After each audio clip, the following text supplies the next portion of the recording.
Hello everyone, welcome back to Beyond the Veil Tarot and Astrology. My name is Candice Marie. Thank you for joining me. Happy Saturday. Hopefully everybody's doing well. Oh boy, there is a lot going on in the cosmos.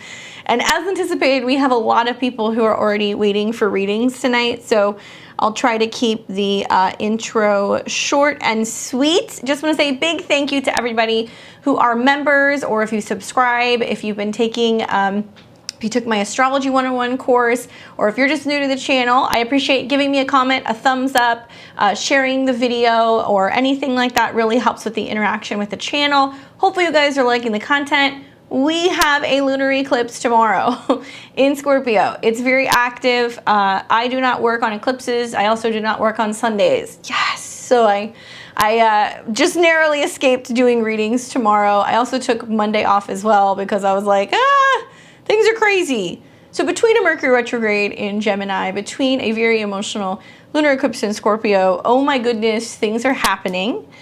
So please be patient with the readings. I tried to do something a little bit different.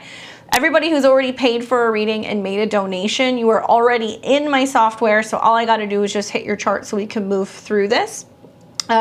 We are going to be doing readings in the order that we receive them. We're going to give precedent to level 3 members first. So if you're a level 3 person, you want to cash in on your reading for the month, you're more than welcome to. Otherwise, if not, you can hang out, watch, leave comments. We will be back. We're going to be doing tarot next week and then astrology. So, you know, we've got another 2 weeks if you're not ready to cash in on your reading. That's the benefit of being a level 3 subscriber and joining my memberships. You're going to support the channel. You're going to get a shout out and you're going to get a reading once a month from me. So I see Deanna's here, who's level 3. What's up, girl? Hey, Kelsey J. Hey, Blessed. Hey, everybody. Just so you guys know, it's donation based. Your donations make it possible for me to do these lives and for me to create content. There's a QR code right next to me. So if you're watching on a screen, a tablet, if you're watching on your computer, you can scan that. It's going to take you directly to my PayPal where you can make a donation. I am requesting $40 donation minimum for all readings. If you want to donate more, or if you would like to donate to the channel in general, donations are always appreciated, but they are not necessary unless you're getting a reading. So $40 for one question. It can be general, or we can take a look at transits. You can ask questions about a natal horoscope. If you want to ask questions about synastry, so how you relate to another person, it's $65. I need the information for both people. I always say this, and I'm going to say this again, and I'm sure at some point it will go across. Actually, it's going across the bottom of the screen. I can see it. Please, to expedite this process, when you make your donation, I need your name, especially if it differs from your PayPal name or your YouTube name. I need your exact date and year of where you were born. Okay, I'm American, so please either spell it out, or you can do the month, the day, and then the year. Followed by, I need the city and the state or the country in which you were born. Make sure you add the AM or the PM. Now that's going to go in the memo. So if you put that in the memo with your question, you're going to help us kind of move through these. Because it's an eclipse and everybody's wigging out, we're going to have a lot of readings this evening. So just please be patient is the one thing I can ask. And give me those thumbs up. I appreciate it. All right, so Deanna's here. Deanna, I'm going to plug your information in. Are there any other level 3 people? I will go ahead and put you in really quickly. So I've got you January 2nd, 78. All right. And that is at 7:55 p.m. in Inglewood. I miss California. I miss California a lot these days. All right, so let's get you up here. And just for people who are new to my channel, I am a Western evolutionary astrologer. So I practice Western or tropical astrology. I do not practice whole sign. I practice Placidus. By watching me do these readings, you get a feel for what I do. Okay, so I'll start with Deanna. I have everybody else here. I'm just going to kind of rattle off this roll call. So everybody who is waiting, if you're like, did she get it? Yes, I got it. Don't worry. So I've got in this particular order. Oh, PayPal's going to give me some trouble tonight. I can tell. That's okay. I've got Anjali. She's got 2 questions. I don't know if she's here or not, but I'm going to do both of them. Kelsey, Katie, Tonya, Matt Powers, Patrick, Stephanie, and Kayla. In that order, I've got you guys. Looks like we've got Tallulah. Thank you for joining level 1. I appreciate it. Thanks for your support. Deanna, let's get into it. Looks like your question is, the new moon eclipse kicked my ass. The guy ghosted, and I feel like I need to put actively dating on the back burner. Thoughts are also going to Ireland 7/19 to the 26th. Should I be prepared for anything astrologically? All right, let's see what's up. Hey Emma, how's it going? All right, so let's take a look. So let me pull your chart up really quick, Deanna. Thanks, Bless. I've got you in the queue. Just be patient. I appreciate it. I really need your month, day, and year. Okay, you've got that. Can you please send me the time that you were born? Because that's how I'm going to take a look at your stuff. You want to buy one for a friend, but you're waiting on her birth time. Yeah, if you want to put her in the queue, you can do that. Just put in her information, Kelsey. You're welcome to do that. What's up, Stephanie? All right, so let's get into Deanna. So Deanna's saying, hey, I feel like I might need to put dating on back burner. The eclipse kicked her ass. She got ghosted. Thinking about going to Ireland 7/19 to the 26th, so I'll look at that. What do you need to be prepared for astrologically? Well, eclipses are funny things because we actually start feeling them about 2 to 3 weeks prior, and that new moon solar eclipse that we had in Taurus, it was right at the top of your chart. It was in opposition to your natal Uranus. And it was also still in hard angle to, you know, your 7th house. So a lot of things are kind of topsy-turvy right now when it comes to your relationships with other people, what's going on with your career stuff. The good news is, and I can really say this to everyone, where Aquarius and Taurus is in your chart, these are where some of the most action is going to be this year. What do you need to know? I mean, here's what I like about that solar eclipse that we had in Taurus. It did trine your sun, okay? And so that's getting things lively. The sun in the 5th house obviously is about creativity, dating, things like that. So that could have radically changed something very quickly. The other thing that I would say is it's still coming, girl. There is more that is still coming. So I'm not saying that to stroke fear, because I think for the most part, this eclipse that's happening right now is about us detaching and letting go from things that we're really emotional about, or things that were kind of lurking underneath the surface. So specifically, the area in your life where this eclipse is happening is in your 4th house, which is your private life, your home zone. You may feel suddenly like cleaning house. You also are going to have it in a sextile to Pluto in your 6th. So things like emotional cleansing, baths, reorganizing your home, purging, detoxification, all of that stuff. Anything doing to deal with the gut health too, because you have that sextile between the 4th and the Pluto in the 6th. Now, the reason why I say hold on to your shorts is because this next eclipse that's coming is going to be in hard angle, okay, to Saturn. So you're a solar ruled chart. When you have oppositions to the moon, you feel it very emotionally. Cancer is, or the moon rules your 12th house. So there is some emotional purging that is coming that may kind of come out of nowhere. You might kind of feel like hanging out, being at home, and being in your private zone and kind of working through some feelings or emotions. Stuff can come up with family. That's the one thing that I would look for, especially because the moon can be symbolic of the mother, or if you are somebody who has, you know, responsibility for taking care of a parent or helping a parent in any capacity, this can come up as well. So this eclipse, we've really been feeling since we had that solar eclipse. So a lot of people had the solar eclipse and they went, oh my God, that kicked my ass, because it wasn't just the solar energy. It's starting a new cycle until we get to this full moon eclipse. Now, in a lot of ways, this is completing things you've been working on specifically since November of 2021. So you want to go back and think about that new moon that we had in Scorpio and what intentions you were kind of setting. But I do think more is coming, and I have said this for a lot of people, that It won't just be, you know, the day before and the day after the eclipse. It will also be when Saturn comes back and it squares these degrees later in the year. It will also be when we see Mercury go direct and then go back over these degrees or conjunct these degrees. So this is going to be a period of time where this eclipse is going to feel like it's going to be extended into about the first week of June. So every single time the moon aspects these degrees, you're going to see stuff is happening. Really gave up the rebuilding on the relationship with my mom on Mother's Day. So, you know, conclusions, emotional conclusions, especially in regards to the 4th house, home and family. Relationships is always your 7th house. That's the square to Saturn.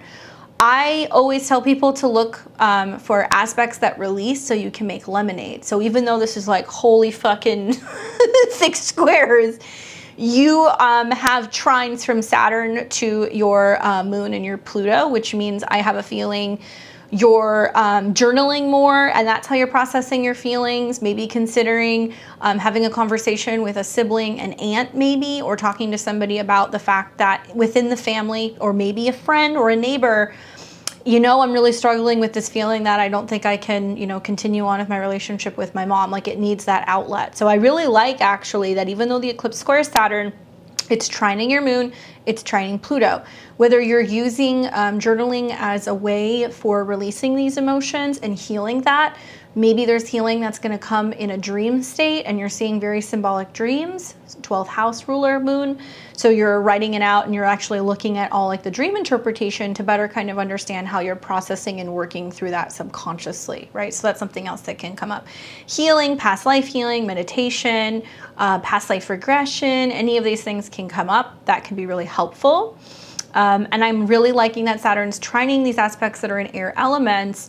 And it's also in a slight trine to your Jupiter that you have in Gemini. So it's very communicative. It's very much about being able to like understand and comprehend and express in a very detached intellectual way. Like, it's nothing personal, you know, it's not emotional, basically is what I'm getting at. It's just very much like talking about it and making sense of it and processing it.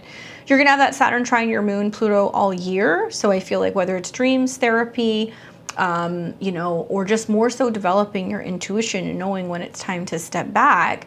One thing that can be extremely helpful is like working through that can also heal any issues that you have in regards to abandonment that you may have with your mother or a mother figure. And you can realize, oh my gosh, okay, I've got the lesson, I'm dealing with the mom stuff, and it's not going to be coming through ghosting in your relationships, because there's some combination between Saturn in your 7th with a square to these fixed placements and also Saturn trine the moon. So there's some correlation there. It's like, okay, I had this patterning with my mom, I'm seeing with my relationships, it's time to let it go. I would really recommend journaling and taking notes, and maybe just getting up in the morning and doing like an emotional, you know, several pages, doing your morning pages, or maybe possibly learning more about dream interpretation to help you process this in general. Traveling especially, I mean, it sounds like you're going, but you know, traveling, I think you said like 7/19 or something, I don't remember, but you know, by then, Mercury's out of shadow. You are going to be seeing that there are going to be trines between, you know, Venus and Saturn. So that's nice. Mars is going to be in your 9th. I remember talking to you about this being like, listen, there could be a job connected to this. There's something there.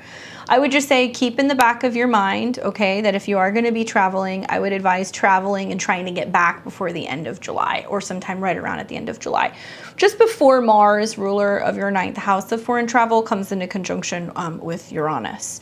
So just be really mindful that that's some of the most active astrology all year. There's going to be some very big global events. Okay, cool. So you're back by the 26th.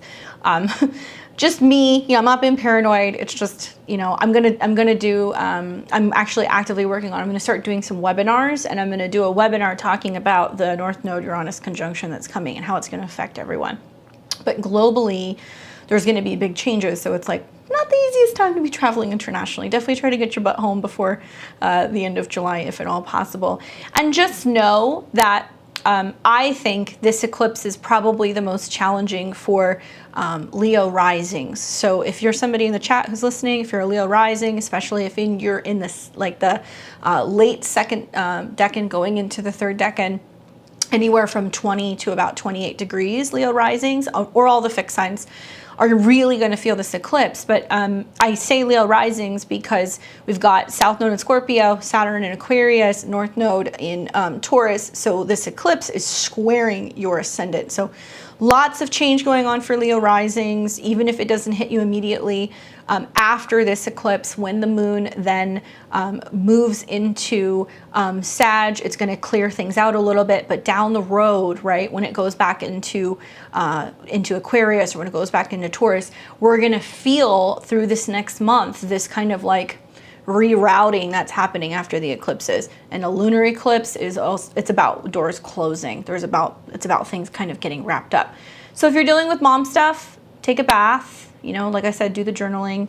And I would just say, don't be surprised if there's anything going on, you know, particularly pertaining to either your mom or your home or your emotions. Try to process that the most that you can. Lots of stones that support the root chakra, because that's all in Scorpio. So rust colors, things like maybe like carnelian or garnet, or anything that's going to be working with, the root chakra specifically, to help you feel grounded. Okay. So hopefully that's helpful for you, Deanna. Thank you for cashing in on your monthly reading. Keep us updated. Let us know what happens.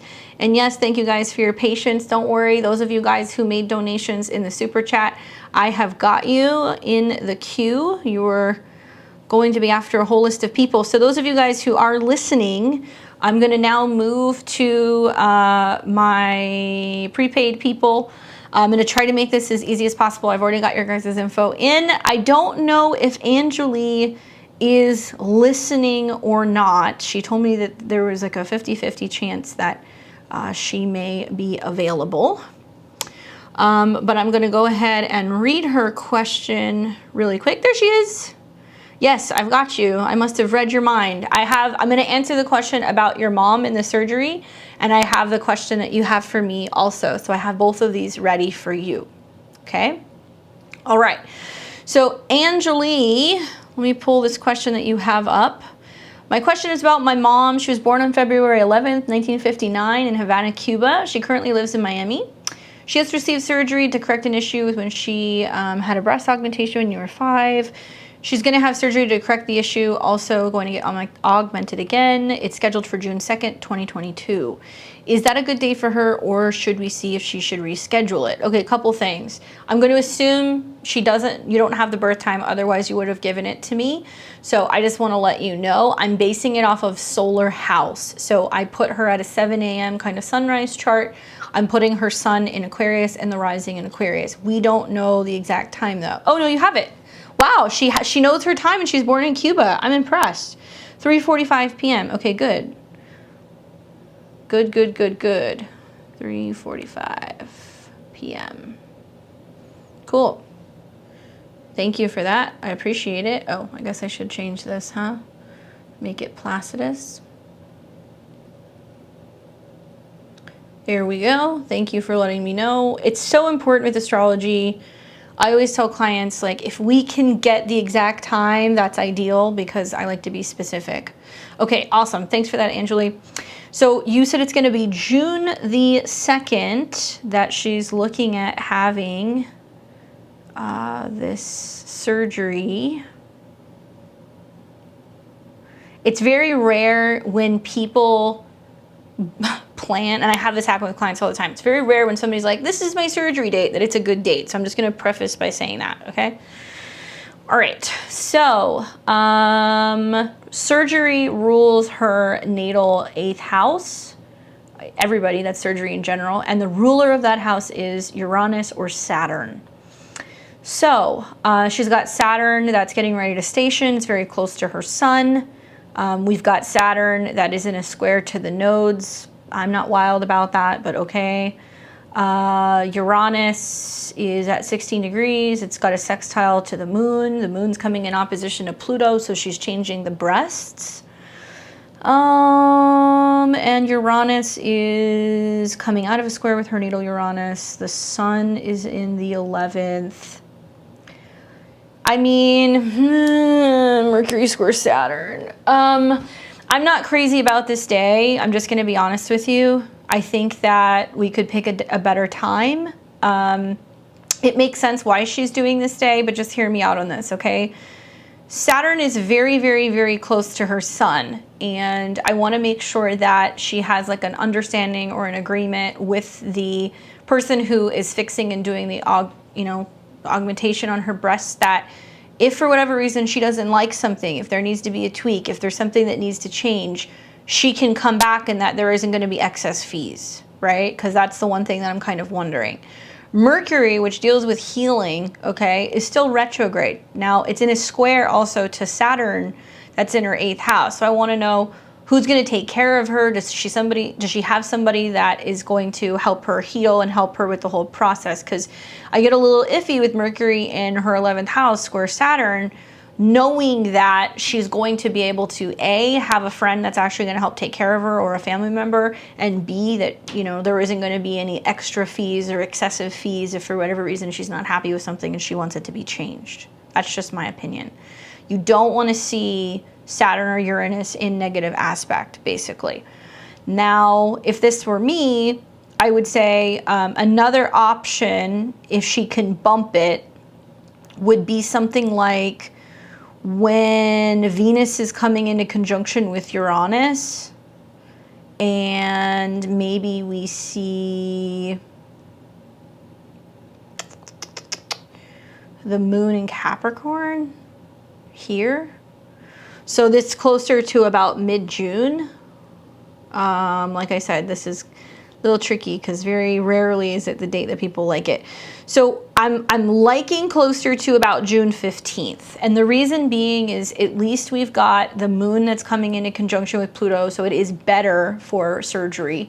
We've got Venus that's also coming into a trine with Pluto. It's still conjunct Uranus, changes and transformations in regards to her body. And now we've got Mercury's direct and the sun's in a trine to Saturn. Sounds silly, but honestly, a couple days will make quite the difference. So the 15th is good. I'm also looking at the possibility of being able to do something on either the 17th or the 18th of June. Now the 18th is a Saturday, so I would say the 15th or the 17th are better days. Call me crazy, but another thing that I would say is like when you have the sun and Saturn conjunct, we really want to make sure that she doesn't have any pre-existing health problems. Like she needs to really thoroughly be screened. We need to make sure that she has undergone a physical, that, her doctor has spoken with the person who's going to be doing the cosmetic surgery.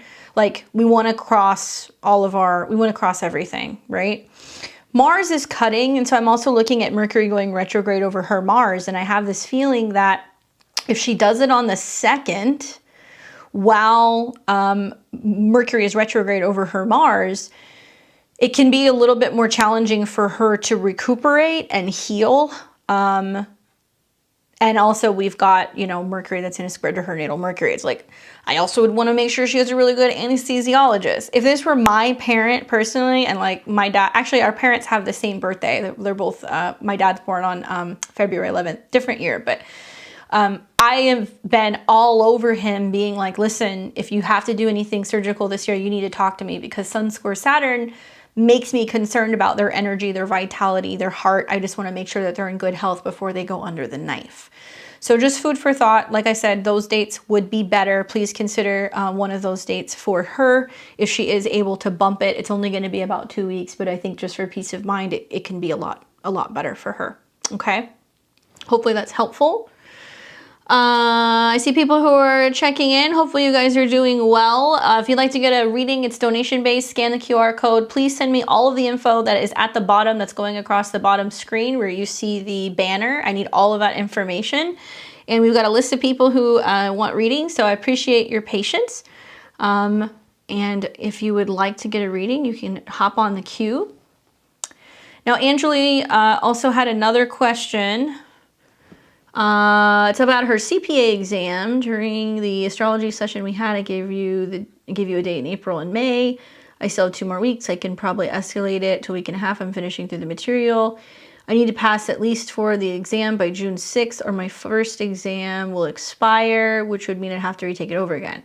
My site finally gave me the okay to schedule. Can you give me dates between May 23rd and June 6th that would be favorable? So May 23rd and June 6th, that would be favorable for an exam. I can do that. Let's take a look. All right, so this is going to be, actually, we need to change this. I don't know why your Aries rising. All right, there we go.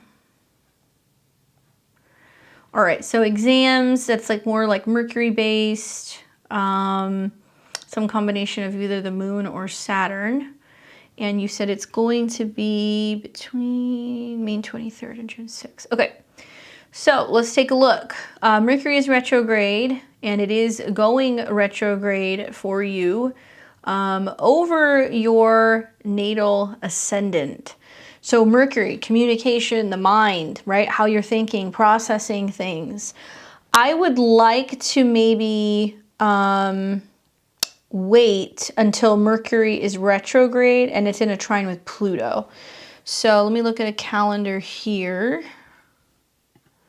So I'm liking the 24th. Yep, I like the 24th, especially because the sun sextiles Jupiter, and Jupiter and Mars and the moon are sextiling that, so that's nice. So we could do the 24th. We could also do something like after the new moon. Well, what is the 28th? The 28th is a Saturday. You could put that on the list, but I'm going to assume you can't do it on a Saturday. So after the new moon on the 30th of May, when the moon in Gemini trines Saturn, and Mercury is also still in a trine to Pluto. And you said I have until the 6th, so what else do we have that could work? I don't like the moon in opposition to Pluto. I don't like the moon in opposition to Saturn. The sun trine midheaven, but the moon is going to be there. Yeah, those are the only dates that I like, Anjali. So those are the dates that I would give you. I hope that you were paying attention, because I already forgot them. But it's okay. Let me go back here. So it would be May 24th.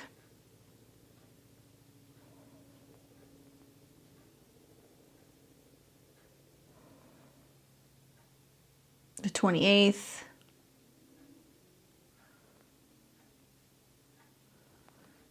The 31st.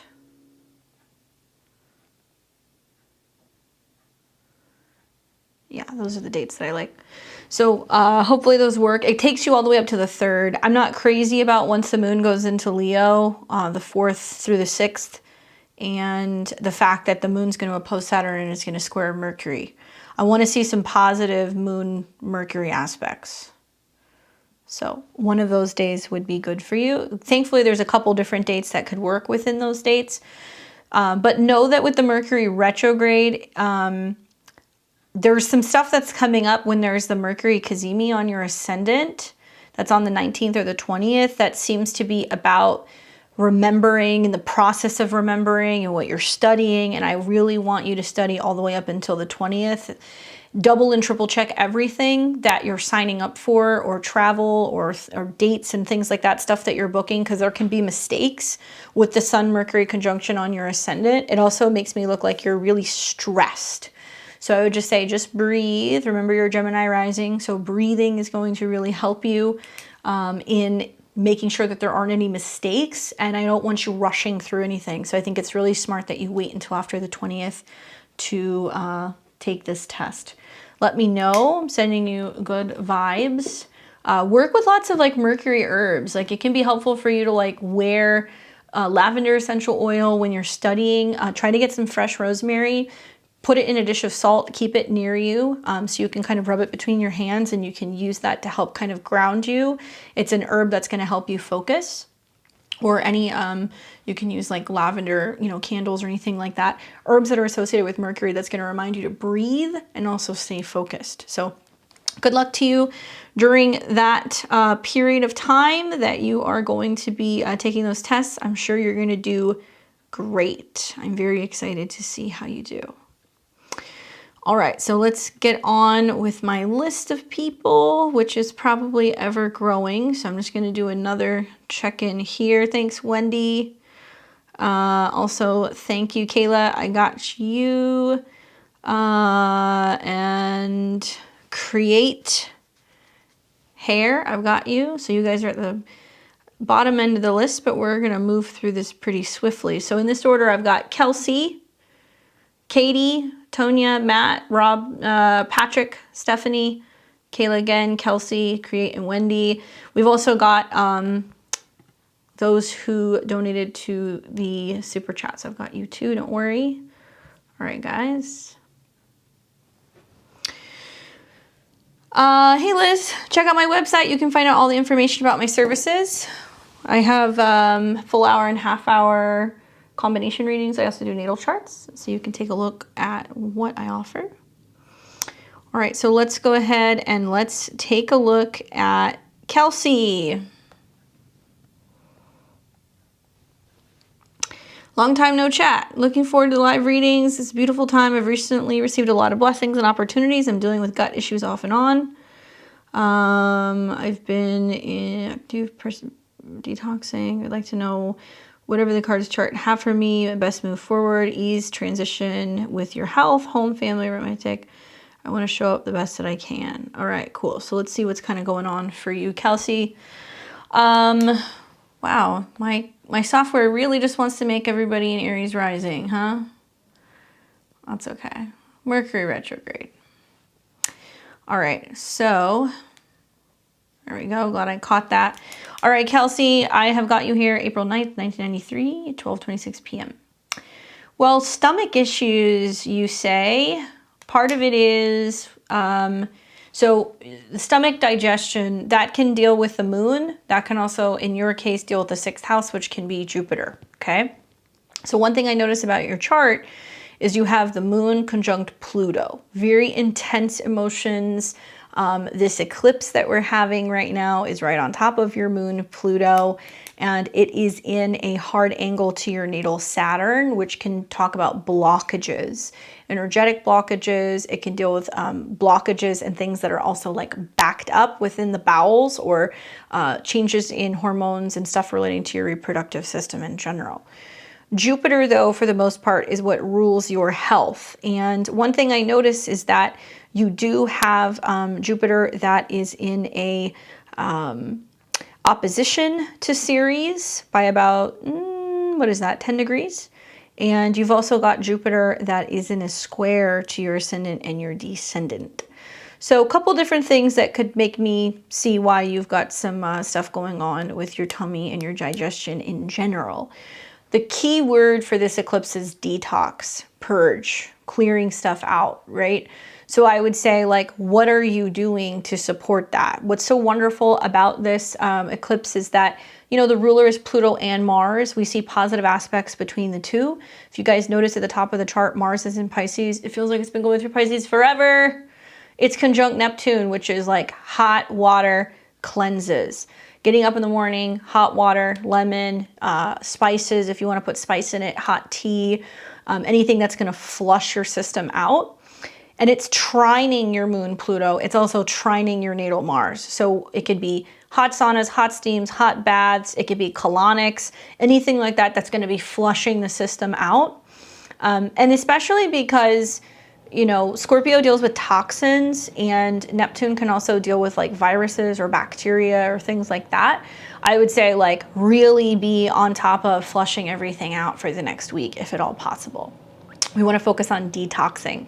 And Scorpio rules the bowels. So with your moon and Pluto conjunct, by the way, the moon is your chart ruler, okay?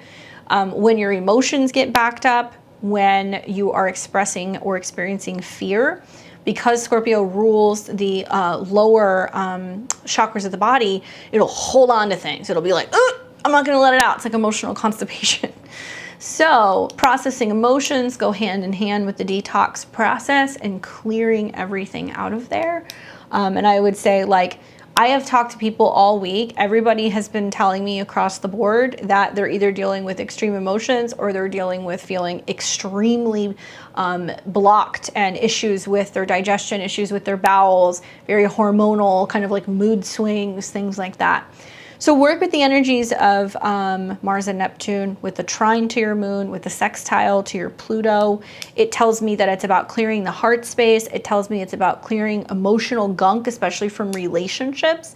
I'm not blaming it on other people, but like Cancer risings have been rocked recently with all of the drama and realizing that you absorb it, especially because Scorpio is sexual. So it's stuff that's been circulating in the lower part of your body. And it may not even be your stuff. It might be stuff that you are actually getting through sexual exchange, right, from other people. It may be blockages and things relating to intimacy and vulnerability. All of these things are happening, and it's very much tied to the emotions. So some kind of cleanse can be really helpful. Like Cancer placements do very well with aloe. So I don't know if that's something that you've used, but like aloe mixed with hot water, maybe like cucumber, maybe like a little bit of lemon, and then you can use some actual spices. Like I've got a lot of Scorpio placements. For me, I really love the Dr. Schultz products. He's got like a whole line of products that's really great for like cleanses. And if you don't have that, some people think it's crazy. I don't do it for like weight related reasons. I love the master cleanse. Like I like hot water with the cayenne. I take the cayenne in the pills with lemon and then a little bit of maple syrup. You have to get like the B grade. It's pure stuff. It's not like pancake syrup. And you drink that. And I'll drink that, a couple glasses of it in the morning throughout the day. I typically, when there are eclipses, I try to fast because the energies are fluctuating. There's a lot that's kind of going on. The whole purpose is like purging and clearing. Like I've been sick all week and I'm like, okay, fine, I give up. The eclipse is in my second house. I have to give up all my food. And I realize I'm like, okay, it's kind of like a clean slate. So if you're experiencing these issues, do consider working with the water, clearing it out. Soaking in water can help as well. But know that there's a real direct connection because it trines your ascendant, because it's also going to be sextiling your Pluto, because it's also trining your midheaven, getting rid of fear, releasing fear, okay, from your heart, from your relationships, from issues in regards to your career, clearing it all out. You got a lot of Pisces stuff too. So I would say Epsom salts and salts can also be helpful as well. And even though it's scary, water signs are really, I know you're not a water sign, but the water trines that are going on in your chart is really gonna clear up like any blocked emotions. And for a lot of people, it's like ugly crying. Honestly, it's gonna be a lot of ugly crying. I've been seeing ugly crying all week on Zoom. So if that's something that you have to do, people who have Moon conjunct Pluto, when they do process emotions, it's like an eruption. It's like a volcanic situation. So it may be a little scary to feel some of these feelings. So I would say anything that you can kind of use to kind of ease that process so you feel safe will really help you. Hopefully that's helpful. Let me know.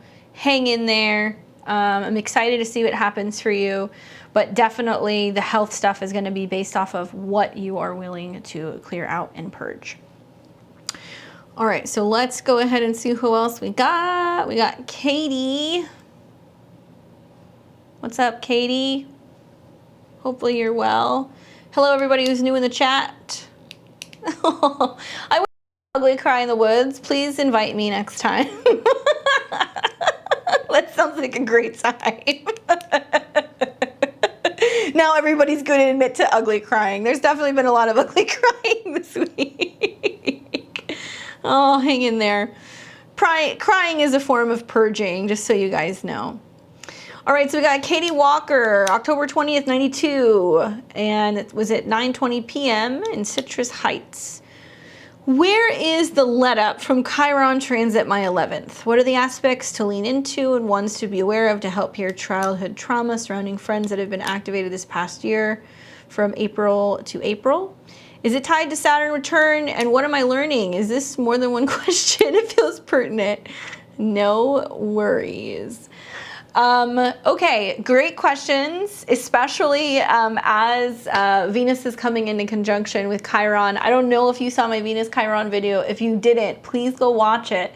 I put a video talking about how it's about opening up to healing, being aware of wounds and where there's pain that we need to actually be open to healing, and how we can use art or love or awareness to be able to kind of rip off that Band-Aid and heal the wound. So very awesome question.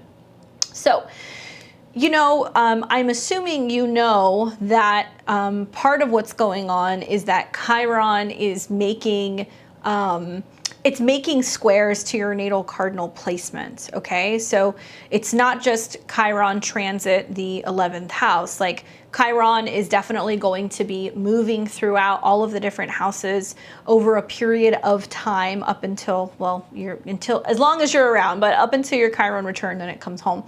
I guess really what I'm getting at is that it's making aspects. So Chiron is now coming into a square with your natal Mars, which is the ruler of your 11th house of friendships. It's also coming into a square between, or it's now in a square between Uranus in your 7th house of relationships and Neptune, which is in your 8th house. So that's a very complex, what we call T-square. Cardinal signs, when they T-square, we see action, and it's almost like when you're dealing with a T-square, there's the opposition that was kind of doing fine, but then Chiron and Venus are now coming in and they're activating issues with friends, right? Getting along with friends, losing friends, pain that revolves around whether or not people value you, because it's squaring Mars in the 2nd, whether or not you fight for friendships, whether or not you feel like people are just cutting you off and disposing of you, and how that affects your self-esteem. On the flip side, Chiron coming into a square with Uranus in your 7th, it's like, whoa, like, we've been friends for some time. Where is this coming from? And then also the square from Chiron to Neptune is going to have you kind of feeling like left out. And also, if you're somebody who's not in a committed relationship, right, then there's this feeling of like, okay, if I don't have certain friends to fall back on, if I don't have my tribe, or like, where are my people? Like, also, where are my relationships? And it can also trigger some things if you going like, I have so much instability in my relationships. Why the heck is this also happening with my friends? So I don't know if that's the experience you're having. I would imagine it's something quite close to this, being that you have Uranus in your natal 7th house. And by the way, you were born with Mars in opposition to Uranus. So it's only reiterating something that's already in your natal placement. Mars is about fighting, pushing. You have Mars in Cancer, which is much more kind of side to side. It's more emotional. And it's in opposition to Uranus. So you have already seen romantic partners come in and out of your life, or situations where maybe you're friends with somebody and then you're interested and there's something more, and then they get kind of shocked and then they're out. There's a really unique story there. So basically what I'm getting at is that Chiron coming in and creating that square is already, because I see Chiron as like a beacon, so it can be something that's like a receiver for your emotions and your sensitivity, and it's just highlighting through your friendships a problem that you're already having with relationships, right? Now, I'm all about making lemonade. I'm going to tell you that you may find that there are other friends that you end up meeting through the falling out with certain social groups, and you end up finding other individuals that are like, I got so sick of my best friend. She was on and off with her boyfriend. She only comes around whenever she needs me, and I finally just got fed up with it and I was done, and now I'm looking for new friends. You will, because Venus is in your 11th house. It's about other people who are also going through similar issues, and they're sick of the back and forth or the pettiness in their friendships or their social groups, and they're going to go also looking, individuals. So it'll be single people who are also going and looking, you know, for new friendships. So the fact that Venus is coming into conjunction right now, it's basically trying to heal something. It may be a little uncomfortable for you in this next week, both because this eclipse is still reiterating with that Venus Chiron conjunction that we have wounds, right? And Aries quincunx is Scorpio. So Scorpio's having the crisis, right? Aries is going to be exactly 6 signs away. So it's what we need to heal, or what we're kind of wrapping up. So this eclipse that's taking place for you feels like you're breaking up with people, or you're breaking up with something, or you're releasing and letting go. Here we go. We've got another really strong Scorpio or Pluto signature in your chart. Mercury conjunct Pluto, and the eclipse is in opposition to your Mercury, which is your chart ruler. So you're feeling like hiding out, healing, being alone right now. I'll tell you, as soon as Mars comes into conjunction with Jupiter, it's going to be a wonderful time for you to start making new friends. And new people are going to start popping in right around the end of May, going into June. Also for Libra, you know, from a housing perspective, if you listen to Libra horoscope, Saturn's in Aquarius, it's 5 houses from your sun. So wherever Saturn is, it's about a change and a transformation, having to sever and cut some friends off, especially if they're not being good friends. If you're not being a good friend to yourself, you're going to realize being a good friend to yourself requires you to kind of take distance from some people. It feels kind of lonely. I've heard a lot of Libras tell me this. But there's so much strength coming in as Saturn's coming into a trine with your sun, that I feel like it's about having 4 quarters, not 100 pennies. So you're focusing on having a few really solid people rather than having a bunch of people.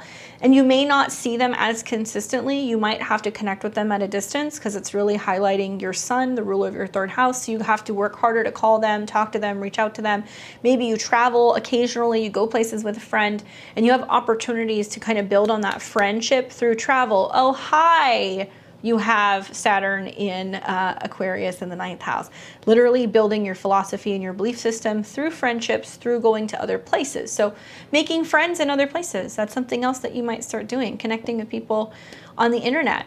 Don't discredit the fact that while Chiron is uncomfortable where it's at with that T-square, Chiron is sextiling your natal Saturn. Even when it retrogrades, it will continue to sextile your natal Saturn. And I think probably when it comes fully out of the square with your Mars, then you're going to stop having some of the back and forth tumultuousness with certain friendships. Things are going to get a little bit easier. Saturn in Aquarius in general, you're going to deal with a theme of friendships, community, networking, other people.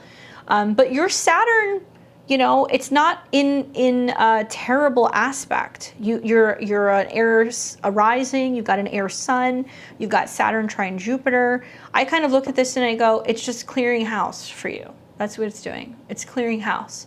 And in many ways, destructive relationships, or friendships, I should say, because you've got Mars opposed Uranus, can keep you from having healthy relationships. I don't know if that's important to you. You know, but this is definitely something that I kind of question. Do you have a lot of people around you that don't have healthy relationships? They're not focusing on stability in relationships. They're not prioritizing having mature or adult relationships. Is there anything like that going on with some of these people, you know? Misery loves company. This is coming from Libra rising. That's something that, unfortunately, I've kind of learned the hard way over the last year with some of these Saturn transits. Saturn's been in a trine to my ascendant. And I really started learning that when it was a very short period of time that it was in a trine. So what I'm getting at is right now, Saturn's trine your sun. Take a look at some of your friends. Those are, you know, the people that you spend the most time with are the people who you're going to become like, right? Because you're very impressionable if you have all of this air in your chart. You'll start thinking like them, acting like them. So the beauty, I think, of Venus Saturn, because Venus rules your sun, is looking at it kind of going like, maybe like the trash took itself out. You know, maybe it gave me the opportunity to really focus on who I am as a person, what's important to me, being a good friend to myself, and selecting people, curating a group of friends that are going to help me be my best self. So it's hard, but the next couple of days are about healing that. And you're also in the midst of Saturn opposed your moon. So goodness. There's definitely a lot of having to rebuild your self-esteem. And I would say, look for people who are going to help build you up. Don't let distance be something that keeps you from connecting with good relationships or friendships at a distance, okay? Hopefully that's helpful for you. All right, so who else we got here? We got Tonya. Tonya. Let's pull Tonya up. See if she's here. We're going to call last call pretty soon just so we can make sure we can get everybody in. So if you'd like to get a reading, if you'd like to donate, scan this below. Give me the information that you see in the banner that is going along the screen if you could. What's up, Tonya? Mystic Road, 4/15/68, and that was at 2:40 p.m. in Minneapolis. And she said, astrology reading. All right, are you here? I need to know what you would like me to talk to you about. Let me know. How's everybody doing in the chat? I want to hear how your guys' eclipse energies are already going, or how your Mercury retrograde moments are already going, because oh my goodness. Mercury retrograde ain't playing. It's not playing. I can't tell you how many things I've lost. There she is.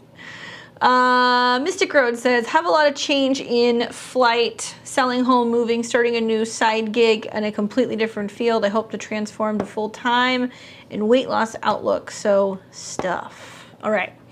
Well, Tonya, I mean, you know, here's the interesting thing is that the biggest thing that I see kind of going on in your chart right now, you know, you're a Virgo rising, you're ruled by Mercury. Mercury's going retrograde right across your midheaven. Virgo risings, because Gemini rules your midheaven, there's a sense of balancing. So it's like, I do this and I do that.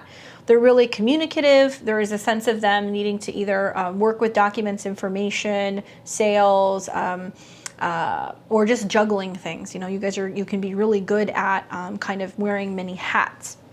So a Mercury retrograde going over your midheaven when you're Mercury ruled is kind of important, especially as it's coming and it's retrograding to make a trine with Pluto.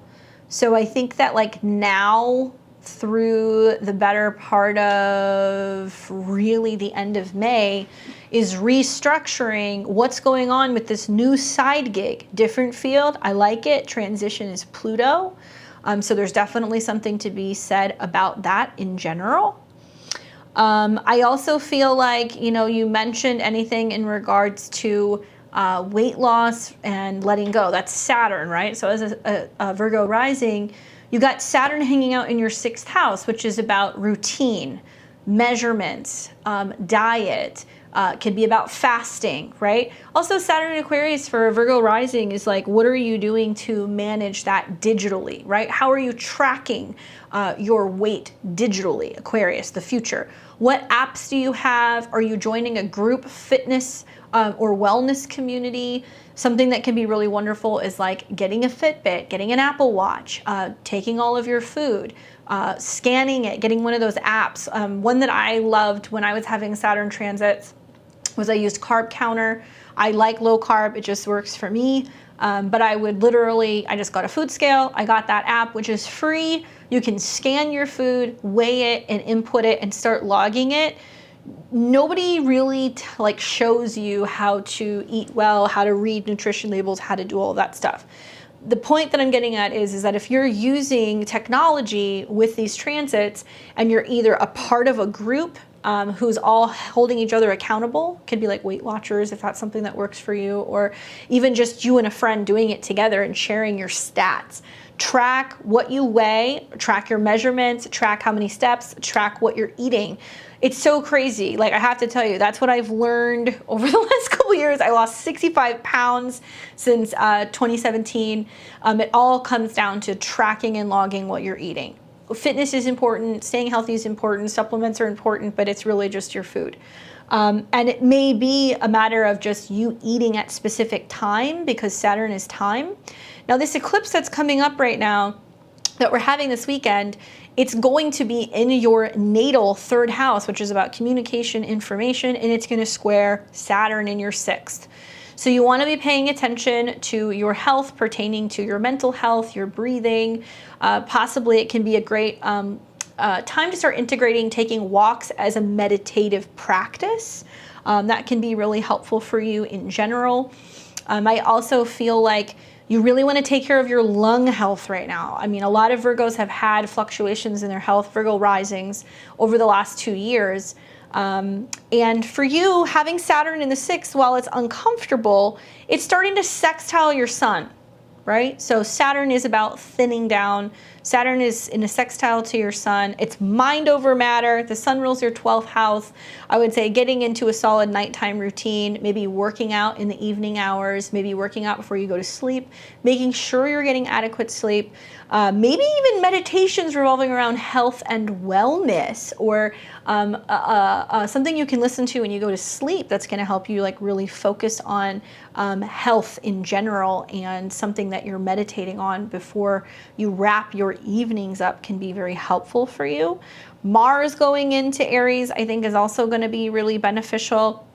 I think it's going to give you the opportunity for you to really start seeing your energy levels increasing. And that's looking like it's going to start happening at the end of June when Mars goes into Aries and it's sextiling Saturn. Maybe learning more about health and wellness and fitness in general.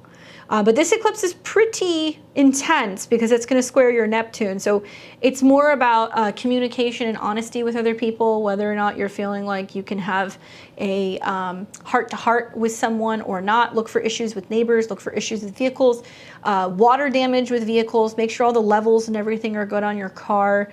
Make sure your car is in a safe place. But I would say there can be some issues in how you communicate with other people because this eclipse is going to be right on top of your Neptune. Might get a phone call from a neighbor or a sibling. Tech field, metaphysical, and yes, I have apps tracking on my mind, weight loss, and joining a class. Cool. I wonder if there's like a way for you to join a group of people who all check in, and maybe they'll do something like, okay, for the next 60 days, you know, we're all in this like together, and like we're all going to be updating our stats, and there is some sense of like kind of competitiveness. You're in Aries, so I think that that would be really wonderful for you. I think that would do very well. And also it's just making the time for the food prep, or making the time for the fitness. That's what really kind of comes up for Virgo risings. And if there's a way to merge friendships, Aquarius, and your schedule, if you're feeling like you don't have a lot of time to see your friends, or maybe you want to develop new friends within a community, going and doing that with other people where you guys can build each other up is going to really help you obtain your goals. And also just a word to the wise, you really benefit getting ahead of this if fitness is your goal, or weight loss, I think you said. When Jupiter goes into Aries, there can be a sense of gaining weight because Jupiter makes things bigger, especially when it crosses your sun.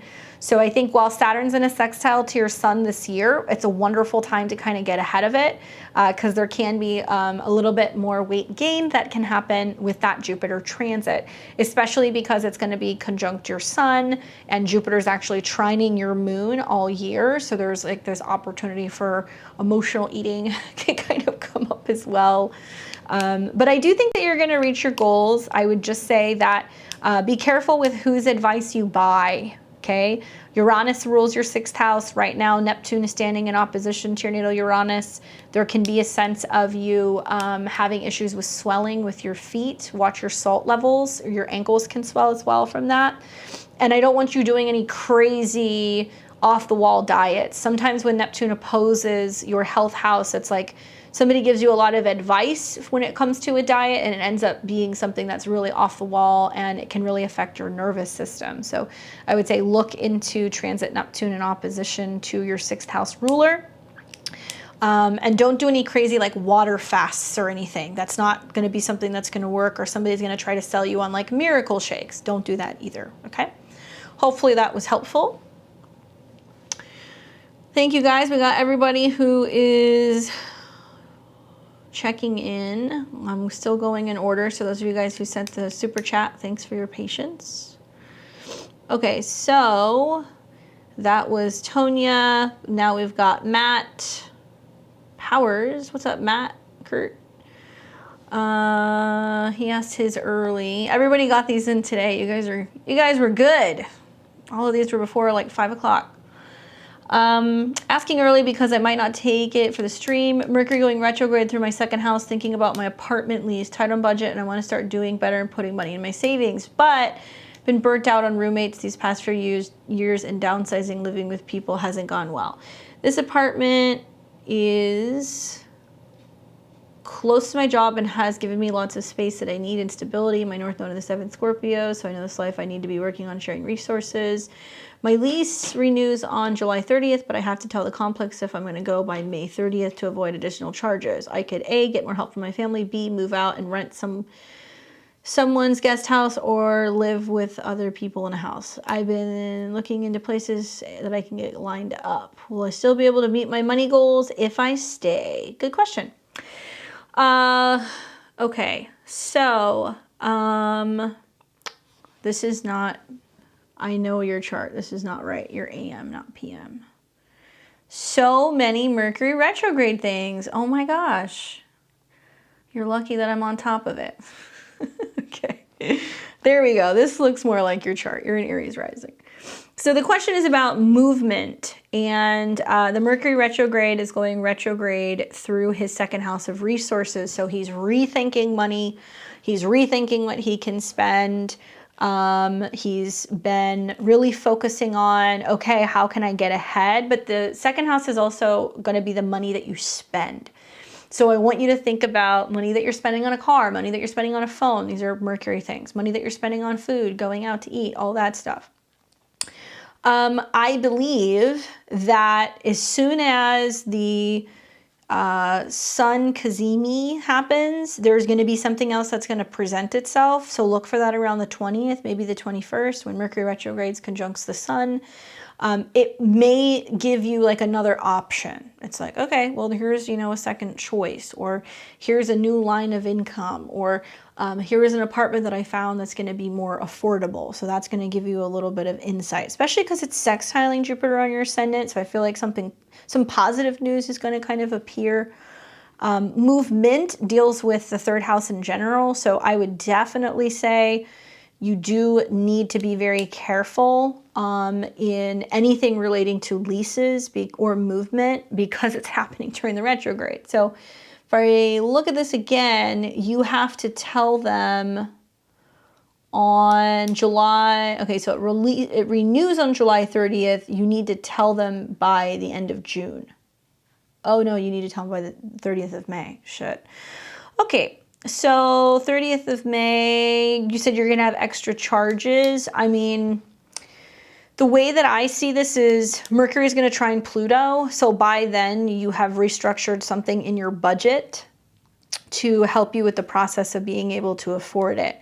Now, the other thing is that your cost of living, or your home in general, is the moon, and you've got Pluto that's still in a square to your moon. So I'm not crazy about telling you to go and live with other people. Like, living in a house with 4 people while Pluto squares your moon is probably a big no on my part. But Saturn coming into conjunction with your Mercury trine your moon makes me feel like you definitely could rent a guest house. You definitely could rent a separate space. I'm also taking into consideration the fact that now, you know, Pluto is retrograding and it's going to square your moon, and Mars is going to come into Aries. So this is down the road, but I'm a little concerned about not being in a space that you have a lot of control over at the end of June. Notice that also Mars oppose your moon square Pluto, June 29th, almost June 30th, boom, having to make a move. That could be like if you jump the gun and you're doing it too soon and you get yourself into a situation where you have to you know, then move and live with another person and you don't like it, like you're going to be like, I can't handle this.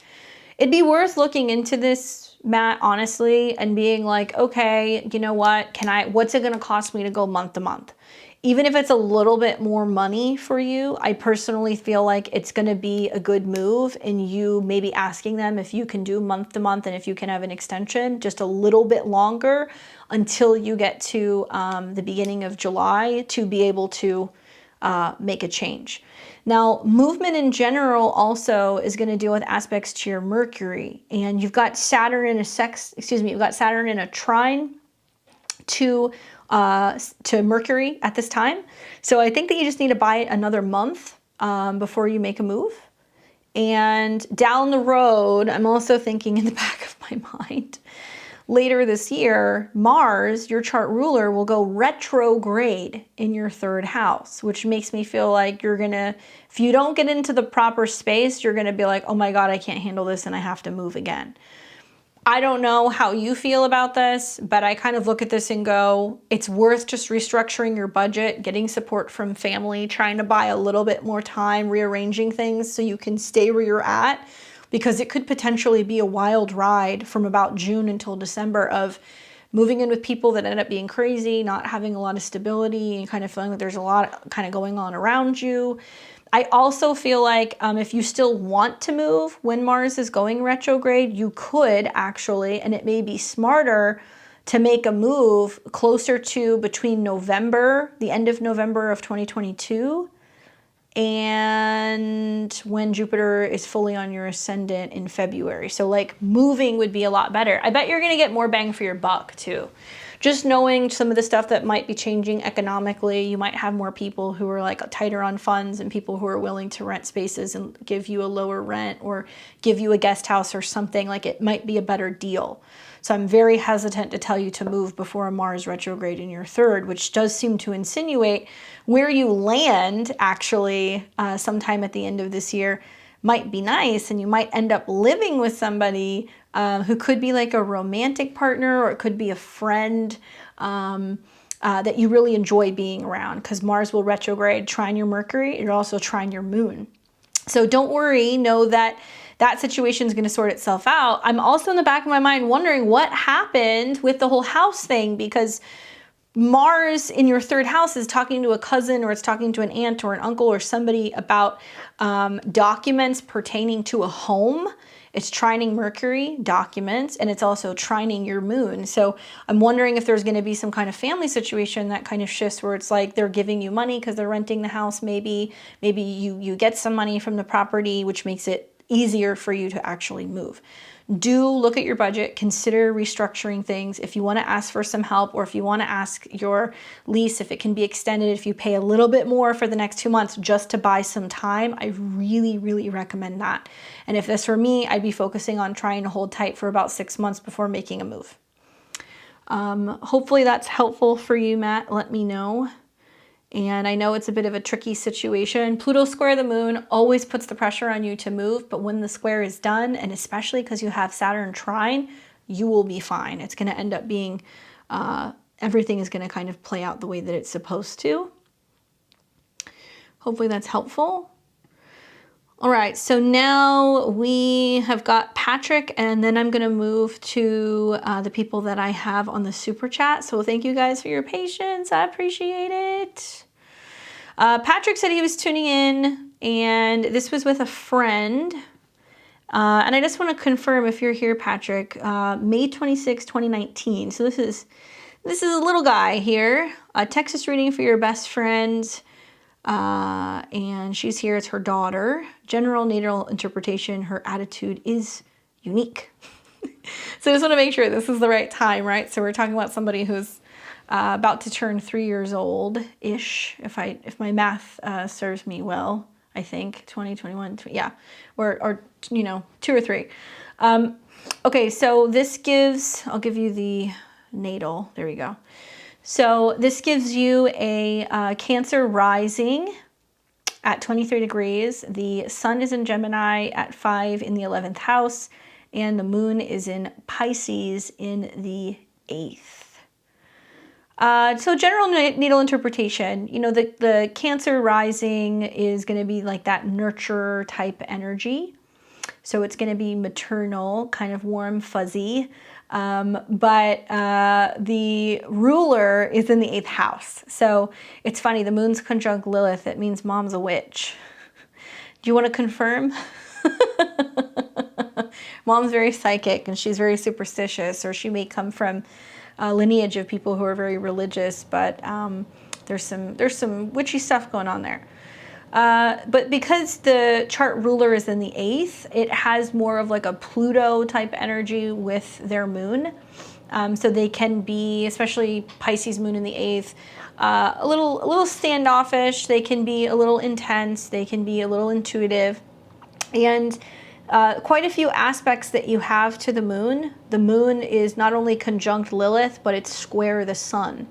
So this is somebody who, like, they'll be super social, okay? Like, as she gets older, she will be quite social, I think, with the sun and Mercury in Gemini in the 11th. Lots of friends, kind of like the ringleader. Sun conjunct Mercury is very chatty, communicative. The sun is very close to Mercury, so you're going to find that this is kind of, you know, it's blowing Mercury out.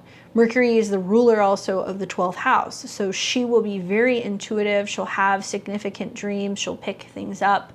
And in opposition to her sun, she also has Ceres. Where's her dad? Has she been separate or separated from her father? Is there been this theme of separation or passing her back and forth since she was born?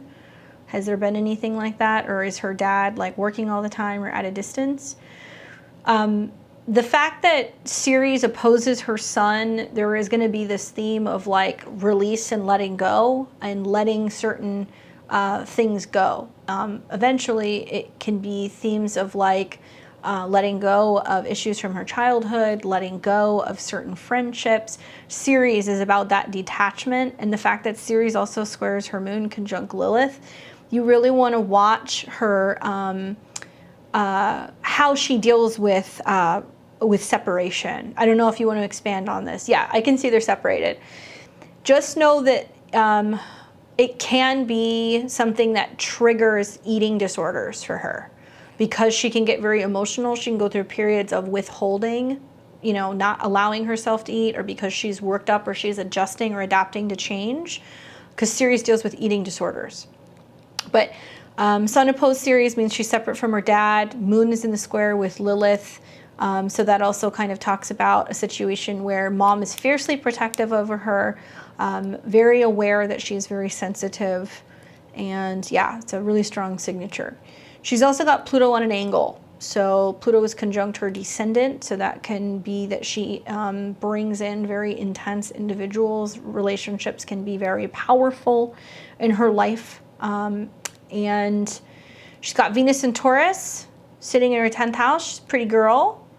She's also got Uranus in her 10th house, which is interesting because it means that she will do something very independent when it comes to her career in general. Moon sextile Uranus, mom's going to encourage that independence. Moon trine Mars, mom's also going to be somebody who is going to really look out for her. The moon trine Mars, also Mars in the 12th house, can be her dealing with like repressed anger. Dance can be really helpful for her in self-expression. But it's like so crazy like how in tune this kid is going to be. She can be rather intense. Now with her South Node Saturn, Pluto sitting in her 6th house, one thing I would say is that if, and I'm just going to go out on a limb here, but her sun opposes Ceres. So was it that the parents willingly separated? Did the dad leave? And did her dad have any issues with drugs? Is that something that came up at all? Was there any addictions there? South Node Saturn, Pluto in the 6th house to her 7th makes me feel inclined to tell you it's really important to remind her she can't fix other people, and that it's not going to serve her to be wanting to get with individuals that she needs to fix or that she needs to heal. So I just want to really make sure that mom's aware of that if there is a theme running where she's got a dad that has had addiction issues or health problems or mental health issues or anything like that, we're not repeating this pattern as she gets older, because sometimes I see with these placements in the 6th house, she can bring people in that can be toxic. It can also just be, once again, digestional and stuff relating to her stomach. You really want to watch this kid for eating disorders. But she'll be social, she'll have a lot of friends, she'll have a lot of that stuff going on. It's like the bright and sunny Sun Mercury in the 11th. Is very active and is going to be, you know, like super there. But the squares between Ceres and Lilith reiterates, like, if for whatever reason, if mom has had issues with her body image, and if mom is like, I'm not eating, I'm on a diet, I'm not eating, like, her saying that in front of her daughter is going to affect her. She's going to grow up and she's going to have issues with being like, no, I can't do this, and it's gonna develop into some stuff that's some not so great habits for her. So really encourage mom to be mindful that, you know, she's there to empower her. Moon trine Mars. And the Moon Square series is like, mom doesn't need to smother her and overdo it because dad isn't around, right? So we want to teach her that that if a guy leaves, a guy leaves. It's not something where we are looking at it as somebody who's unobtainable, because she's going to grow up behaving that way because of what she was not receiving from her dad. Sorry, I'm just being honest. Really watch some of that stuff. And I would say Saturn's going to cross her moon next year, and it's going to come into a square with her sun. And it's definitely going to be a lot of stuff, according to her chart, that's going to affect her mom as to whether or not mom's receiving support from her father. And mom may go through some issues in regards to housing and stuff like that. So if that's happening, and if she needs any assistance with dealing with her daughter's moods, especially next year, as Saturn conjuncts her moon, let me know. I am always happy to help. I love doing readings for parents. That's like one of my favorite things to do, is like talking to parents about their kids so they understand the cycles that they're going through, how to better raise them. You know, my North Node's in the 5th house and Saturn's there. And like the last 2 years has been nothing but talking to kids who are anything from like literally 6 years old to like, you know, 20. And helping them understand, you know, what's going on with their life, and helping parents also raise more conscious kids. So important, because parenting is going to be different for each chart, you know? So send her to me if she needs some help. I know I've got Stephanie waiting. I know I've got Kayla. I'm going to bop on over to the super chat because these guys were next in line. So I appreciate your guys' patience. Let me see who I've got, because I know I had a couple. So let's see. Tallulah joined one, and then Blessed got in there asking about a reconciliation. So let me pull this up for you.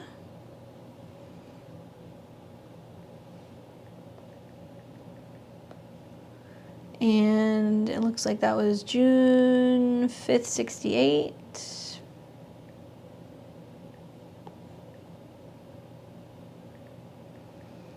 And the time that you sent me was 11:30 p.m. And I believe that was Calgary, Canada.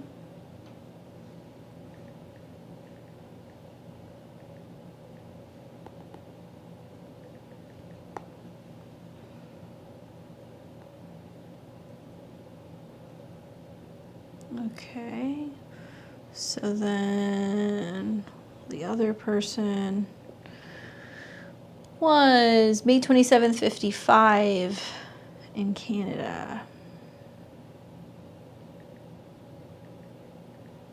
So we don't know. He's going to be 7 a.m., excuse me. And we'll make it solar house. And your name is Lina. Thanks, Lina. So you're asking about reconciliation. So let's look at you and him and the composite. So this is a loose composite. So, you know, basically something that I like to do is I like to have the exact times. So this is going to be very similar because it's the midpoint on all of the degrees from the days that you were both born. Having your information is great, but it is going to be a little skewed because we don't know his time, okay? So you have 29 degrees Pisces rising in this. We've got the sun in Gemini, and the moon is in Leo. So a couple things. One is, you know, you have Saturn that's going over your guys' composite north node. And that is about whether or not you guys can be friends, whether or not you guys are able to come together and make the best of a situation. Saturn has been also in a square to your guys' Venus, which can be about relating. So Venus squares the nodes. There's something about this that makes me feel like a reconciliation Can be possible. Let me pull this up with the transits now, sorry. It can be, there's no guarantee. The North Node's on your Venus right now. So there can be this feeling for one or the other being like, I'm still holding on to this. I don't want to let go. Okay. And the eclipse that we're having is your Sun-Venus, right around your Sun-Venus midpoint. So this eclipse happening right now, this weekend, is triggering something because it's in between your Sun, which is about consciousness, and Venus, which is about love and commitment. So I don't know when you guys had a falling out or what happened, but there's a big turning point happening as we speak. This is squaring Uranus, so it's reinforcing the fact that y'all, for right now, are separate. In a composite chart, when I see Venus square the nodes or Venus square Uranus, there tends to be like a break-in pattern, so there can be a back and forth to the relationship and on and off. And it's really difficult with Venus square the nodes and Uranus conjunct the South Node for you guys to be friends. Like, this is a situation where being friends with one another is I'm not going to say it's not possible, but it's definitely not going to be something easy to facilitate. To me, it kind of seems like it's all or nothing. Now, reconciliations happen either when there's big transits happening in your 7th or to Mercury. And I'm looking at Mercury going retrograde short of your Sun. So I feel like there's an opportunity for a conversation to be happening when Mercury comes into conjunction with your Sun, and you guys also have right around the time of your Venus return, where probably somewhere around the 3rd week of June, maybe the end of June, there can be a sense of being like, okay, is this really done? You know, are we really done here? And I would say have that conversation. You know, you guys need to know where you stand, because the retrograde is saying you're stopping short of having that conversation right now. Now, 2, I could also see that when Venus comes into conjunction with your Mars and your Mercury, there is a very passionate, heated conversation about how each other really feel. So this is my way of saying, if you can wait and if you can give this until closer to about mid-July, it would be better. Because at least by then, Venus is conjuncting Mercury and Mars. Somebody calls the other person, I'm still in love with you. Can we talk about this? It's trining Saturn. So there is more room for reconciling. It's also going to be sextiling and making aspects to your natal or your guys' composite Uranus. So mid-July would be the time that I would be more interested in communicating. The problem is that you're still going to see Uranus coming in conjunction with your guys' composite Venus. So it's kind of saying, like, for the better part of this year, there can be a lot of back and forth. There can be a sense of just timing being off, and it's leading you up until next summer.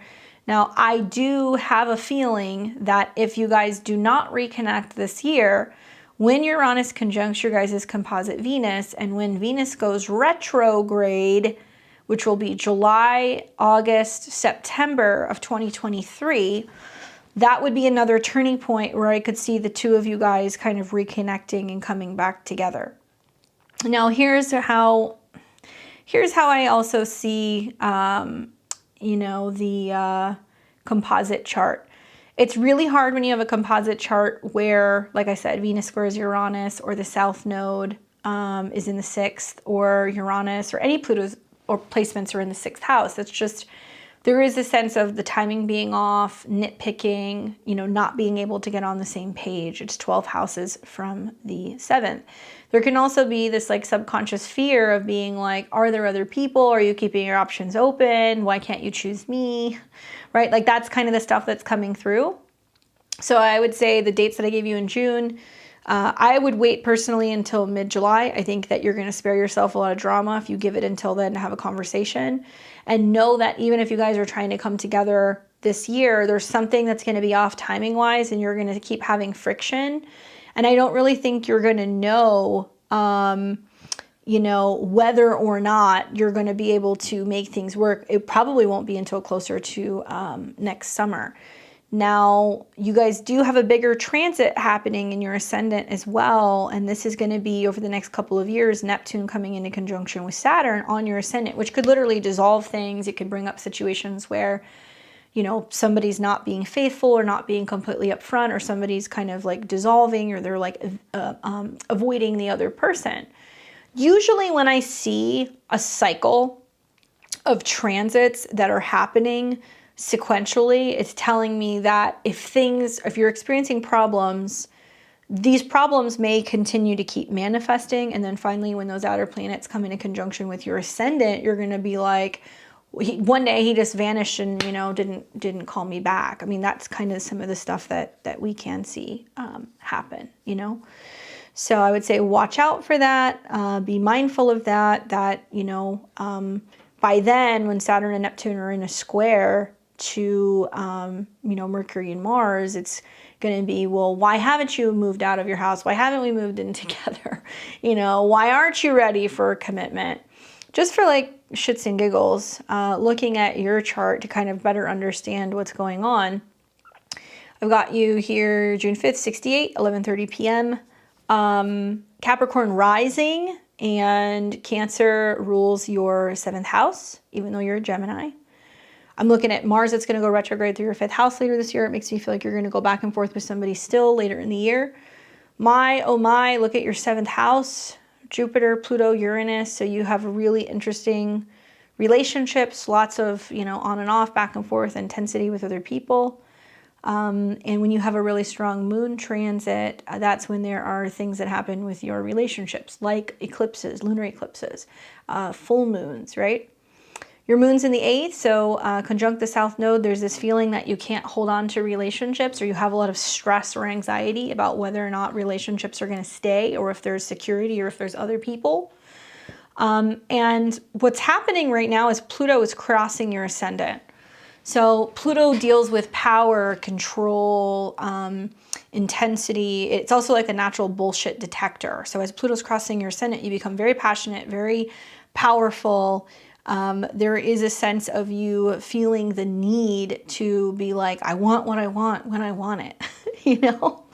I would advise you personally to be patient. I know maybe like the last couple days have been intense. You've got Venus and Chiron in opposition to your moon. So there's this feeling of like, why wouldn't they want me? Why aren't they coming back? And what's going on? And you're feeling needier than usual with Venus and Chiron in opposition to your moon. And then you're also going to have Mars coming into opposition with your moon here pretty soon. So, you know, it is kind of mirroring what I was saying. Like you can have the back and forth, but I would wait actually until at least the end of June. And one thing that I see going down is that Mars is going to come in conjunction with your Saturn. It's your chart ruler. It's going to square Pluto. It's going to square your 7th house. And it's going to be kind of like a turning point at the beginning of July where you're like, I know what I need for security. I need you to be in, or I need you to be out. I'm not waiting around for you. I'm not doing the limbo.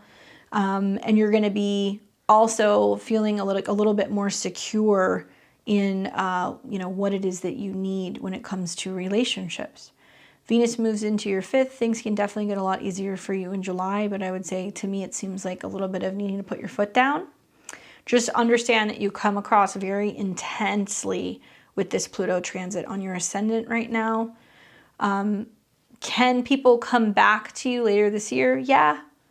When Mars comes into conjunction with your Venus. And I would say another opportunity for reconciliation could be in September when we're seeing trines from the Mercury retrograde in Libra to your 5th house. So it's like a timing thing, you know? When Pluto crosses an angle, it affects all of the angles. People don't really realize that. When any outer planet, you know, Saturn, Neptune, Uranus, when it crosses an angle, you're not just looking at it in conjunction to your ascendant, you're looking at it in conjunction or in aspect or opposition to your 7th house. So people are going to go, whoa, you're being really intense. This is too much for me. But you're also changing and transforming who you are as a person. The later degrees of Capricorn are incredibly intuitive and they're very psychic. So there can also be this sense of you being like, I know something's going on. Something's going on. Why aren't you communicating? Why aren't you telling me what's happening, right? You've also got Neptune, which can be about vanishing. Neptune is in opposition to your natal Pluto-Uranus right now. So that's also an indication why people are just like suddenly up and being like, bye. And you're like, wait, I don't know how to be alone. How do I do this alone thing? So there's a lot of like giving you that space to be able to focus on who you are and what you need before venturing back into a relationship. But yeah, people are going to come back. You just have a lot of planets in Gemini, Venus and Mars, and the Sun in Gemini. Are you one of those twin flame people? Is that something? I see you're 1111, but is that something that you're into, blessed? Do you feel like you've got like some weird twin flamey things with somebody? That's not my forte. It's not my specialty. I definitely have some of those people that come through, but usually when I see like the Mars Venus conjunction or the Venus in Gemini or anything like that, there's definitely a sense of kind of star-crossed lovers kind of going on there. And this eclipse, oh my goodness, it's right on top of your Neptune. So it's about grounding yourself out, making yourself feel secure. It's not about whether or not somebody wants you or not. It's about you choosing you, you know? People can always come back. There's always going to be multiple options for you with all that Gemini. But I would say with Venus, you know, square Pluto and Sun Mars square Pluto. Okay, all right, so you're not one of those people. People can come in pairs. So it can be a situation where like you're in a relationship with somebody and then you meet somebody else. Or you're, you know, dating somebody and then they meet somebody else. Doubles come up a lot when you see those stellium of planets in Gemini. Especially because all your Gemini squares planets that you have in Virgo in your 8th. So it's about love and passion, and then it's about relationships. And all that Gemini in the 5th, it wants to keep the passion, the love, the spontaneity, the fun, the dating. But when things become monotonous or they become, you know, too predictable, partners start kind of acting up and acting weird with that square that you have to Pluto and Uranus in the 7th. So personally, I would say I'm liking Pluto on your ascendant, trying Pluto Uranus. It's about you, you know, giving yourself the power to be like, you're not in and out, you know, pick a lane, and letting people know that you're not going to wait around for them either. But you have several opportunities where people can come in. I just feel like an eclipse on your Neptune is basically highlighting the fact that you need to be alone right now. It's very important for you to have some time to yourself. And yes, I do think that there is going to be opportunity for reconciliation. Mid-July, could be September, and then just know that there's a lot of back and forth that can happen clear until summer of next year. And with that Venus square Uranus, there is this theme of back and forth, you know? Hopefully that is helpful. It's nice to see you back again. Let me know. Come back in a future live and like let us know closer to mid-July what happens if that person ends up coming around. It'd be interesting to see. Okay, we also have... Who else do we have here? Tallulah, I see that you jumped in. Will I have any love opportunities coming in my life? Anything in general positive coming in? Let's put you in.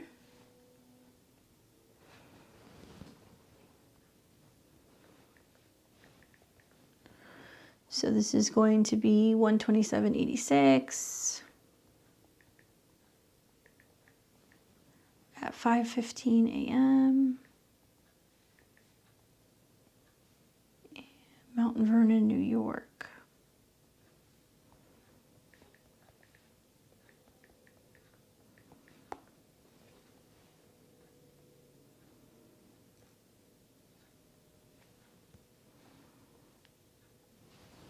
All right, thank you, Tallulah. General positive, anything coming in. Cap rising.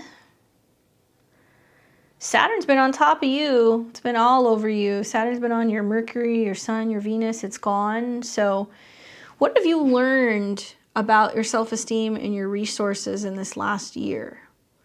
What have you learned about restructuring your life and your boundaries and like building yourself back up and investing in yourself? You know, I know that can be kind of challenging. Now you're out of that period. Now you've got Saturn coming into conjunction with your Jupiter. So it's about your beliefs about money and resources.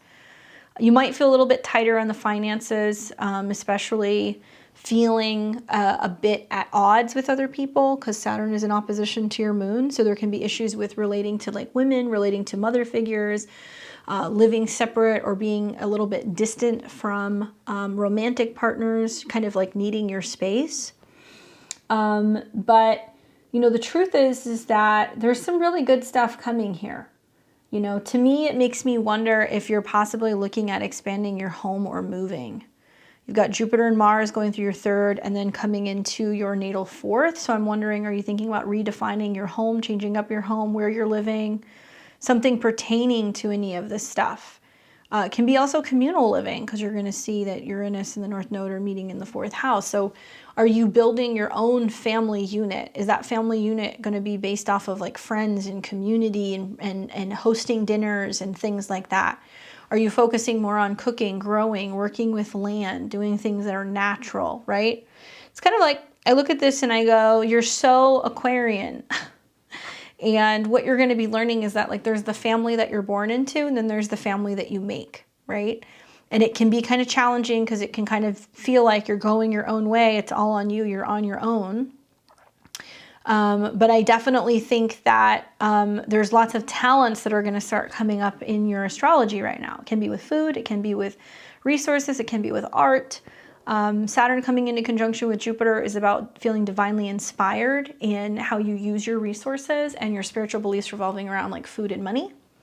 I need to rebuild my self-worth, and yes, money's been tight. So money's been tight. That's the physical manifestation. But you know, Saturn in the 2nd house, especially within a trine to your midheaven, I think is like helping you try to figure out a way of really honing in your talents so you can actually make something that you find valuable. Or it can be a time where you build a business. It can be a time where you really redefine your self-esteem. I'm liking that Saturn, which is your chart ruler, is also trining your midheaven. So it's trying to kind of help you break down and kind of come into an opportunity where you can feel like you have more support when it comes to the people that you work with. More internal focus, evaluate my relationships. There's one guy that I like, but he's crazy, so I'm rethinking that. Well, big relationship stuff happens when you have positive transits to your moon. Saturn in opposition to your moon makes me feel like, not that you can't have anybody, but it's a very complex T-square between Mars and Lilith. So I feel like there may be a feeling of kind of keeping yourself at arm's length from people really until later in the year. Once Saturn comes out of an opposition with your moon, you're going to be more open to it. And once Mars is hanging out in your 7th house, I get the feeling that relationships are really kind of more so a thing next spring. Obviously, you want to look at annual perfections, but you know, having Saturn go through your Mercury, Sun, and your Venus is like being like, you know what, I gotta love me, because I'm the one who's gonna do it right. Other people aren't really managing that very well. Not moving, but our house in St. Louis we are selling. Okay, cool, that makes sense.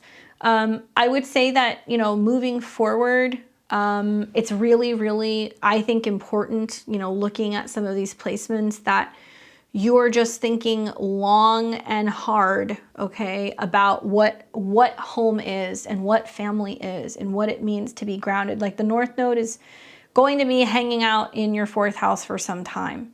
And there is a dramatic change that's supposed to be coming in about July, August with that North Node Uranus conjunction. It's starting to form a square to Jupiter. So you guys might actually make out pretty well on selling this house. And, you know, timing is key. So that's the other thing that I would say, is that depending on when you guys are opting to sell, it can prompt and make it possible for you to make, you know, bigger changes, especially in terms of like finances. You are part of the 86 crew, Chiron in opposition to Saturn. Chiron being in your Placidus 5th in opposition to Saturn in the 7th does bring about, yes, disappointments in relationships, but more with people who aren't being authentic, or people who haven't healed issues pertaining to their childhood.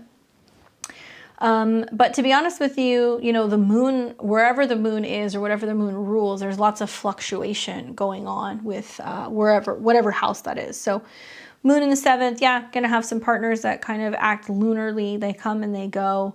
And you've got Jupiter in opposition to your moon. So actually, when somebody leaves, somebody else can come in. It's kind of saying like when somebody detaches, it gives you the opportunity to bring a new person in. I love moon opposed Jupiter. It just means that you might meet somebody who's culturally diverse or somebody who lives further away. And look for like when Jupiter or maybe even Mars is trining your moon, that can definitely bring in some romantic stuff. So it looks like Mars is going to be trining your moon, coming into a trine at the end of June. Right around here. Yep, end of June. And when Mars is in Aries in the 3rd and it trines your moon, that can open you up to more love stuff. But still, Saturn's going to be, you know, in the opposition. So every time you feel Mars square your moon this year, it'll happen in Taurus. There's going to be some pressure in the love department, and that's breaking through in August. And then next year, when Mars goes into your 7th, and it starts trining or even sextiling actually your North Node, relationship stuff is going to get so much easier for you next spring. But yeah, it's just literally Saturn, your chart ruler. You are Saturn in opposition to Moon, your 7th house ruler. You're going to be dealing with people who are having home issues, mental issues, money issues. And I think Saturn conjunct your Jupiter is like, no, you don't just willingly give to other people. You need to take care of yourself first, your own resources, your needs, building yourself up, not lowering your standards. You want to keep your standards very high, your expectations very low. So that way nobody's kind of getting your goat this year, you know? And you got Moon trine Uranus. So actually when Jupiter fully moves into Aries, holy cow, like your romantic life is going to get so good next spring. It's not even funny. Like you're going to be like, thank God I waited. Thank God I took time. And I have a hunch with the North Node in your 4th and Jupiter coming in conjunction with your North Node, you start talking about maybe like living with another person next spring, going into next summer, right? Because the North Node of the Moon deals with the Moon, Jupiter's there. I have this feeling that maybe somebody's pushing you to be like, okay, spend time at my house, come stay with me, something like that next May, maybe June. Especially because it's squaring your Sun and your Venus. So enjoy your freedom while you have it, you know? You're going to have to be thinking and considering another person around this time next year. And it's going to be good changes. I think the Jupiter square, your moon that's setting up is basically, you know, being like, oh, now I have to give away my freedom and my privacy.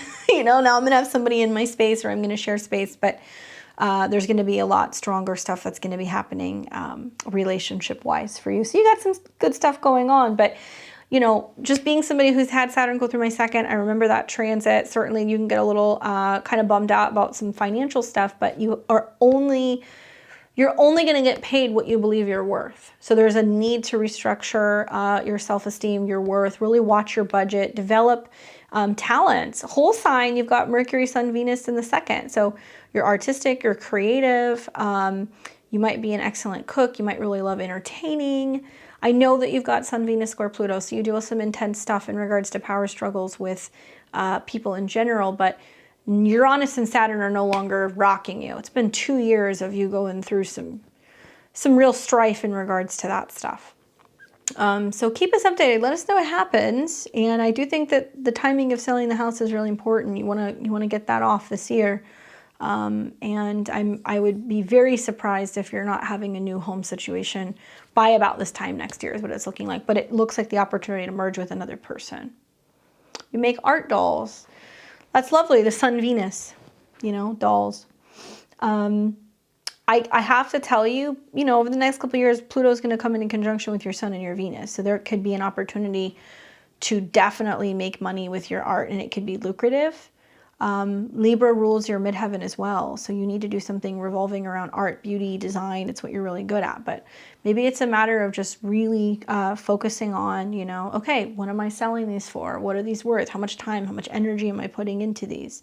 And they're also almost like futuristic, or they should be in some way because of all of that Aquarius. So I'm really curious about that, how you're upgrading that, or how you're going to maybe digitalize them or do things that are going to be kind of more modern. So let me know. Hopefully that was helpful. Okay, so we got Tallulah. Susan, welcome to level 2. Thank you for joining us. I saw Jasmine get in there. I'll get you in just a second. I'm going to bounce back over and I'm going to take a look at Kelsey. And then we've got Create. Then we've got Wendy. And then we've got Stephanie. Thank you guys for your patience. I know it's been a long one. Kelsey Underwood. This is for my friend. Whatever the chart shows for her as a whole, relationship with her partner is a current source of turbulence. Okay. All right, so this is 2/18/92. And that was in Lincoln, Illinois at 4:07 p.m.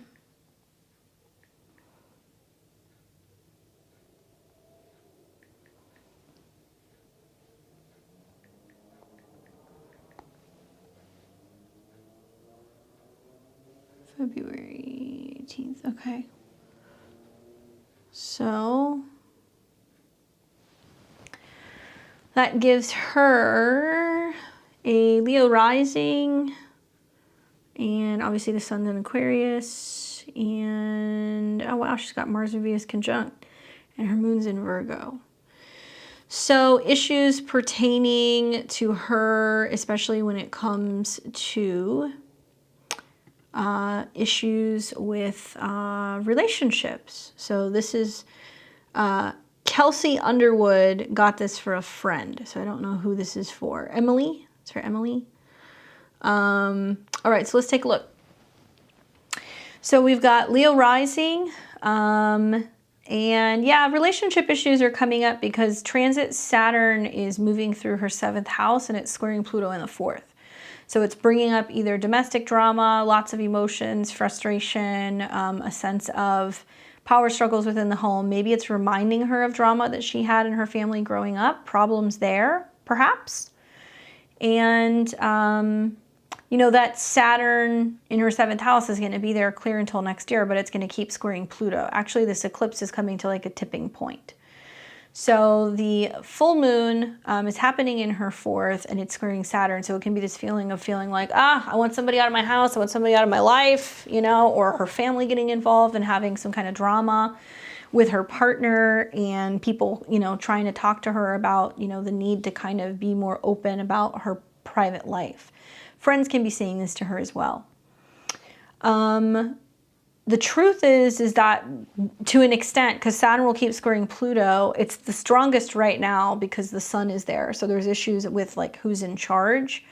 But down the road, when the sun comes into Leo, I could see her working up the nerve to be like, that's it, I'm done. You know, I need a break or I'm out of here. I mean, that I'm not going to say will happen, but that energy is coming, especially when Mars starts to come into the square with the sun. So just let her know the end of July, going through like mid-August, there's going to be a need or a feeling for separation, right? The North Node Uranus are in her 10th. Career is important right now. Feeling like she's an authority figure in her own life is important right now.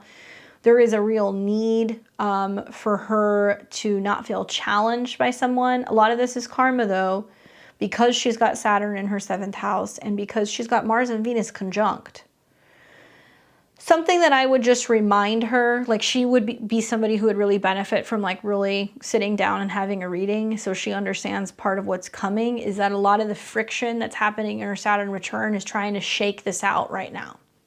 Because what's going to happen next year if she stays in a relationship that's toxic or it's not healthy or there's some kind of psychological or mental or emotional or physical abuse, once Pluto comes into conjunction with her Venus, which is going to be next April, because Pluto is the ruler of her natal 4th house, it will want to destroy or terminate a relationship. Or there can be ultimatums where certain family members are like, leave this relationship, we're sick of hearing about it, either leave him or like we need to take space from you. Like there could be family members that give her an ultimatum because there's so much back and forth in this relationship. Pluto's going to hang out there for about 1.5 years.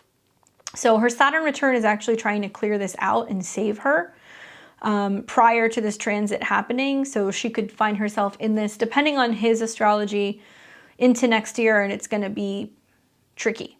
It almost feels like she can't have either her close-knit family or her home and her relationship too. It's going to be like one or the other.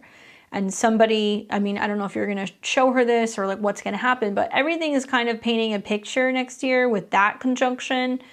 And then Saturn that's opposing her moon, that you know, there could be some real mental, emotional damage from another prolonged period of staying in a relationship that's toxic. Like by the time she gets there, there could be some real emotional issues, especially when the relationship finally does kind of dissolve. And like the longer that she stays in it, the longer it's going to kind of take her to play catch up and heal these issues. You know what I'm saying? I know this is difficult, but just trust me on this. The Pluto transit and Saturn transit at the same time are a lot.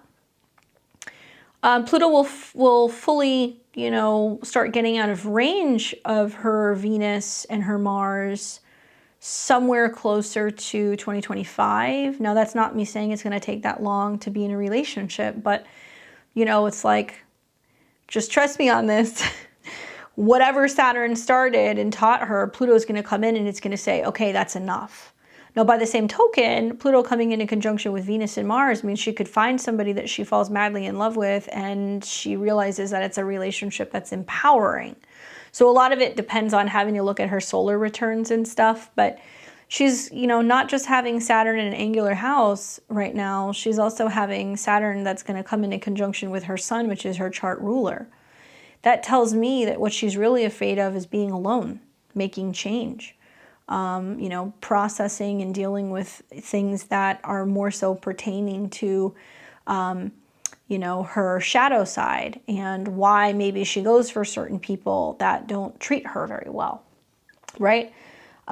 She's got whole sign, Venus, Mars, Saturn, and the Sun in the 7th. So really dominating partners, lots of karma.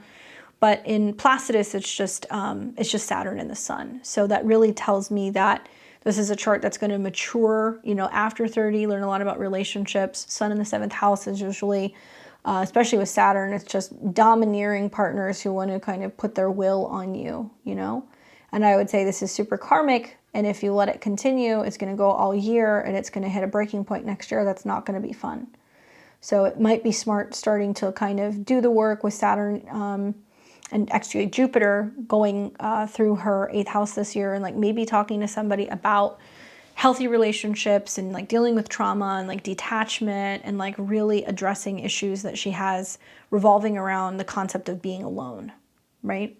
Because to me, it seems like there's like a sense of like, no, I'm staying because I need that emotional security, but you need to be careful. You could burn some bridges with certain family members or individuals in your life right now because they're hearing the drama all the time and the back and forth, and some people are going to start getting quite kind of fed up. And you don't want to put yourself in a situation where you're putting yourself in a corner where the people who are there to support you, you're burning bridges with them, because I can see whatever's going on in your relationship stuff right now. It's quite toxic. And it's like a sense of somebody who keeps pushing their will on you, you know? This would definitely be somebody who would benefit from a reading for me to really sit down and lay it out and be like, these are the things that are gonna, you know, keep happening. And a lot of it also depends on that other person's astrology. But Saturn in the 7th is delaying relationships and marriage or some kind of karma that she's playing out. Yeah, I mean, it's squared Pluto, so it's going to bring up lots of issues with either the domestic zone or the family that really needs to be reconciled, because this eclipse is bringing this up. So if she lives with this person, this eclipse can be like, okay, what do I do? Do I have to go back home? Is he moving out? You know, do I kick him out of my house? Am I leaving his house, or do I need to get his things out of my house? That's kind of the feeling that's coming up right now. And if you prolong this, you're going to find that July going into August is going to be like extremely active, and like not in a good way, in a way where it may push you to have to do this whether you want to or not, you know. Would definitely recommend her getting a reading, just because also Saturn's going to conjunct her sun. So she would really benefit from like having somebody lay it out and talk to her about what's going to happen all year. So she has a plan. And she's not afraid of making change, you know? Sending her lots of love. That's really difficult. And especially somebody who is not aware of some of the lessons of the astrology. That's what I love about astrology, is that you can go through some of the most difficult situations, and if you have a hunch that it's coming, you can be aware of it and you can navigate it in a way where you can say, okay, I don't really need that lesson. I know that's where that could go, so I'm going to redirect that energy in a different way. And I think Pluto coming into conjunction with your Venus and your Mars means you could find somebody in this next year that is so amazing and totally transforms the way that you look at relationships, to the point where you are willing to open yourself up again and maybe be with somebody in a serious way where it really changes your perspective on relationships as well. So definitely give her my info, send her to my website. I'm happy to chat with her. Just looking through my PayPal. I want to make sure I'm not missing anyone because we had a lot come in. So thank you guys for your patience. Yep, I saw SR sneak in there. You're there, don't worry. We've got Create, Wendy, Stephanie Todman. We've got Jasmine in the super chat, and then we've got SR. So sorry guys, it's a long night tonight. It's a long night tonight. You were there, SR, you snuck in. Okay, so let's now go ahead. Thank you, Kelsey, for your generosity and helping your friend out. Let's look at Create Hair. Let's see what you've got going on. 629.67.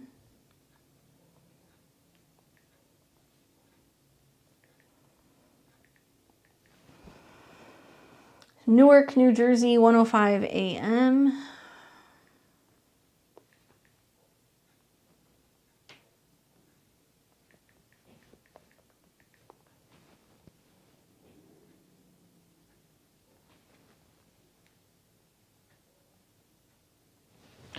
Okay, started in a frustrating haze, suddenly wonderful since Tuesday. Feeling excitable, experiencing a lot of change. Which days are favorable for me? Making a move. You are very welcome. Nope, I see you, Steph. Sorry, I think I missed you. Stephanie and Kayla, I got you guys next. Apologies. So let me take Create and then I'll get you. So which days are best for you making a move? When you say making a move, do you mean like a physical move? Is it a physical move? Let's take a look. Mercury's retrograde technically by whole sign with your third. So kind of similar to what I said with Matt. You guys have a similar rising sign. There's more information in regards to a move coming about around May 20th or 21st. I would advise you that when you have a favorable aspect between Mercury and maybe your sun, it can be easier for you to make a move. Let's see here. So maybe like when Venus is coming into a sextile right after that new moon. So I'm really liking actually June 1st and 2nd. I don't know how soon you're looking to move, but that can happen. Another option can be when the sun is in your third house and it's trining Saturn, June 15th. That's another option. You can wait until Mercury is in its third house, Placidus, and you can be looking at the 27th of June. You can wait until Mercury trines Saturn. That's going to be July 2nd. Or you can wait till Mercury's on your sun. You're going to be feeling the need for change and transformation of movement on the 7th. Even if you move in June, you're still getting situated in early July. So any which one of these dates can kind of like work for that. I'm also like really a fan, now that I look at this, very similar to Kurt actually, it's where his moon is. You doing something like when Mercury is trine your Mars, which is your chart ruler, and Saturn, it's going to go so much more smoothly. So I would say probably at the end of June, you know? So the end of June would be nice, but if you need to sign something or anything like that, you can do it the earlier dates in June that I mentioned. But definitely movement is on the agenda. I'm really liking it. I'm really liking it also, I think with the eclipse that's taking place right now, really close to your Neptune, trining your Mercury in the 4th, right? And also we're seeing sextiles between Uranus and your natal Mercury. Girl, you're moving. You are definitely moving. I don't know, was this like, did you intentionally wait until this time period, until certain things shook out and you were ready? That's what it seems like. It's challenging when you have Mars square Mercury because you got to wait for the right time, or you're waiting on other people, or you're waiting for landlords or selling houses or people to like move your stuff. So there's a lot of you, you know, probably putting off a move for some time, probably since Saturn was in Capricorn is what I'm feeling. It was like it wasn't quite the right time, but now everything's opening up. And I also think with Mars in a trine to Neptune right now, you're strategizing the move. Where do I want to move? What does it look like? And you have a lot of like manifesting, visualizing going on right now at the end of May. So I would say start meditating on it going smoothly. Start meditating on where you're moving, the perfect place showing up, everything kind of going according to plan, because all that Pisces is the dream team that's setting all the physical changes that are happening in Taurus and Gemini. But this Mercury retrograde is a little wonky because it is technically by whole sign your third. So there is a sense of like, you know, at least waiting until I would say after the 20th when the Cazimi has happened. So you know that you've gotten all the facts and the information, because I think for many people who are going to have this in their third house, they're going to realize like there's a document necessary, or there's some timing or strategy or something that's necessary. So that's all going to be, you know, coming full circle for you right around the 20th on, right around here, 21st maybe. And I'm liking that it's going to trine. You're also going to see that there is going to be a trine happening shortly after with the Sun to Saturn and your Mars. So you're going to be like, oh, okay, we're actually doing this. Okay, here we go. Closer to mid-June. So it looks like it'll go smoothly. Really focus on communication, signing things, having the phone calls, you know, talking to people, strategizing the timing. But Sun trine Saturn is like, okay, everything's going according to plan by mid-June. You should be settled right around the 7th through the 10th of July. If everything goes according to plan, you'll have to let us know, where are you moving to? Does look like a positive move. Those sextiles to Jupiter, Jupiter on your moon, and somewhere that's going to make you feel like you've got, what's the word that I'm looking for? Like serenity, right? Jupiter is in your 12th house. Jupiter in the 12th house for a lot of Aries risings right now, or even for some Taurus risings, just very moody. There's lots of moods going on with Jupiter in your 12th house. So until it crosses your ascendant fully, there's going to be lots of moods. Prayer, meditation, reflection, time alone, that's all going to help you with the process. Hopefully that move goes well and you're enjoying your new space. I'm excited to see what you do. All right, so let me bump back to Stephanie. Sorry, Stephanie, I got you. I think I have you. Yep, I have you on here. So, hello, Candace. I've been trying to stick to trading options in stock market, building up my portfolio. It's not as easy as I thought it would be. However, do you see it playing out more? Also, I've been getting hints that I need to move. If I do, maybe to Florida. Where do you see it play out if I decided to? Been a rough week. I think the eclipse is telling me to move. I'm visiting next month to see how I feel. Okay. Stephanie, I think I have you, right? In my software. Let me see. I believe I do. Maybe. Let me plug you in. I'll look at your astrocartography really quick.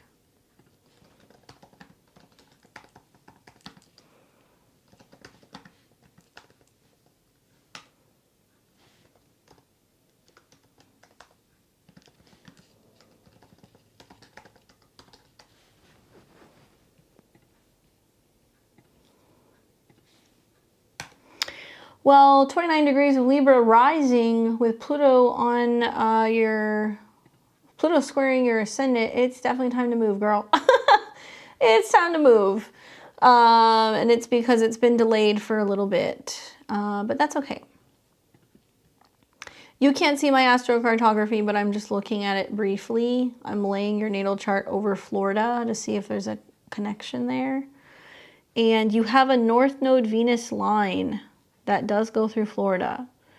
North Node goes through kind of like just north of Port St. Lucie, south of Orlando or Tampa. So it goes all through there.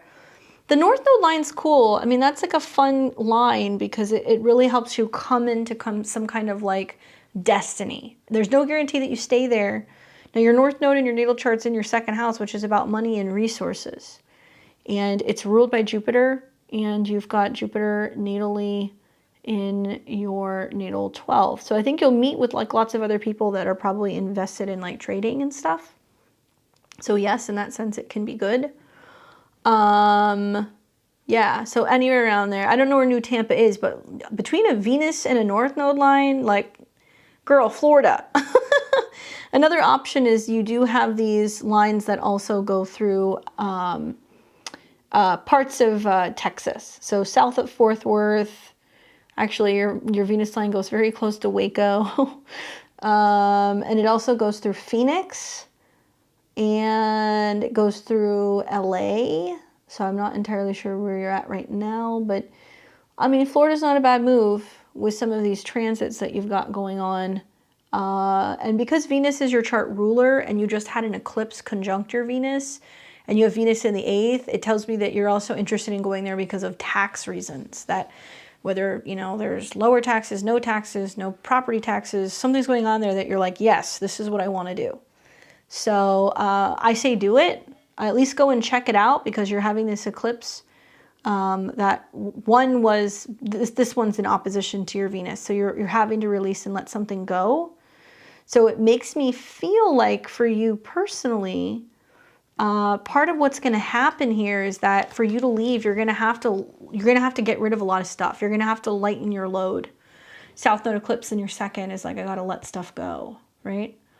Let me look at your relocated chart. Relocated. So your relocated chart's going to give you a 0 degree Sag rising, North Node on your ascendant, Moon in the second, and the Sun's in your 8th. It's big for transformation. It's really big for transformation. It puts the South Node in your 7th. There's going to be a lot of back and forth in relationships, but I mean, it's not a bad move. Mars on your midheaven, you're going to be busy. So it's worth looking into. You have a Venus line that goes through there. Stay closer to Tampa. I do think that that's a good idea. Let me pull up.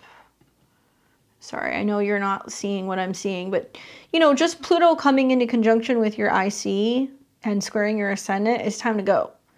And Uranus rules your 4th house of home. It's going to be harder for you to move later this year when you start seeing Saturn and Uranus square each other again. And the nodes are squaring Saturn. So it is telling you it's time to go. When could you move? Well, maybe sometime like when Mars is in a trine to your moon. So July, sometime around mid-July. Get rid of your stuff, you know. A South Node eclipse in the second house is like sell stuff, get rid of stuff, give stuff away. You can get new stuff, right? The North Node is now in your 7th. So it's going to be about relationships and partnerships and how people help you. If you can move in mid-July, you could do it. Mid-July is going to be an easier time to do it with Mars coming into a trine. It's also if you're trying to find somebody to rent you a place or if you're trying to find a roommate or something like that. It's going to be easier for you to do it then.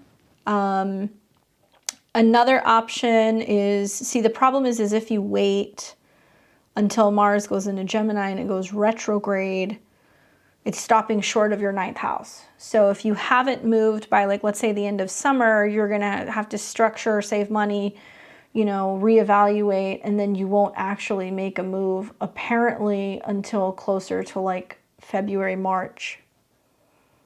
So those are the 2 time periods that I would say. Mid-July, or you're going to have to wait. The other thing is like if you want to buy, I would say you really need to wait a little bit longer. I would say go and rent something unless you don't care that you're buying at the top of the market. I think it's absolutely fucking crazy to buy a house right now. I'm not a financial advisor. I'm also not involved in real estate, but I'm just with some of the stuff that's going on economically, I would wait. I think if you want to get out there and rent something that's affordable or do like a sublease or a short term, just wait a little bit. And I would buy, if this were me, when Mars comes into a trine with your Pluto and also your Venus. And it looks to me like you might get a, oh, lovely. We're getting spammed. It might also be a time where you're getting a house that you need to like remodel or change or transform in some way. So just food for thought, because Pluto's going to be in the most southern part of your chart. So just know that buying, maybe not yet. Do something like, you know, maybe when Saturn's coming into a trine with Mars. So, you know, next spring. If it's just getting there, get there, but I wouldn't buy quite yet. Okay, hopefully that's helpful. Let us know how the move goes when you end up going. Hopefully it goes well. Sending you all kinds of good vibes with that move. I've got Wendy, Stephanie, Sang, and I'm going to pop over. Let me finish the super chat. I've got Jasmine. What's up, Jasmine? How's it going? Hopefully you are well. Let's put in your info. February 7th, 1995. Oops. And that's at 11:13 a.m. And Commerce, Michigan.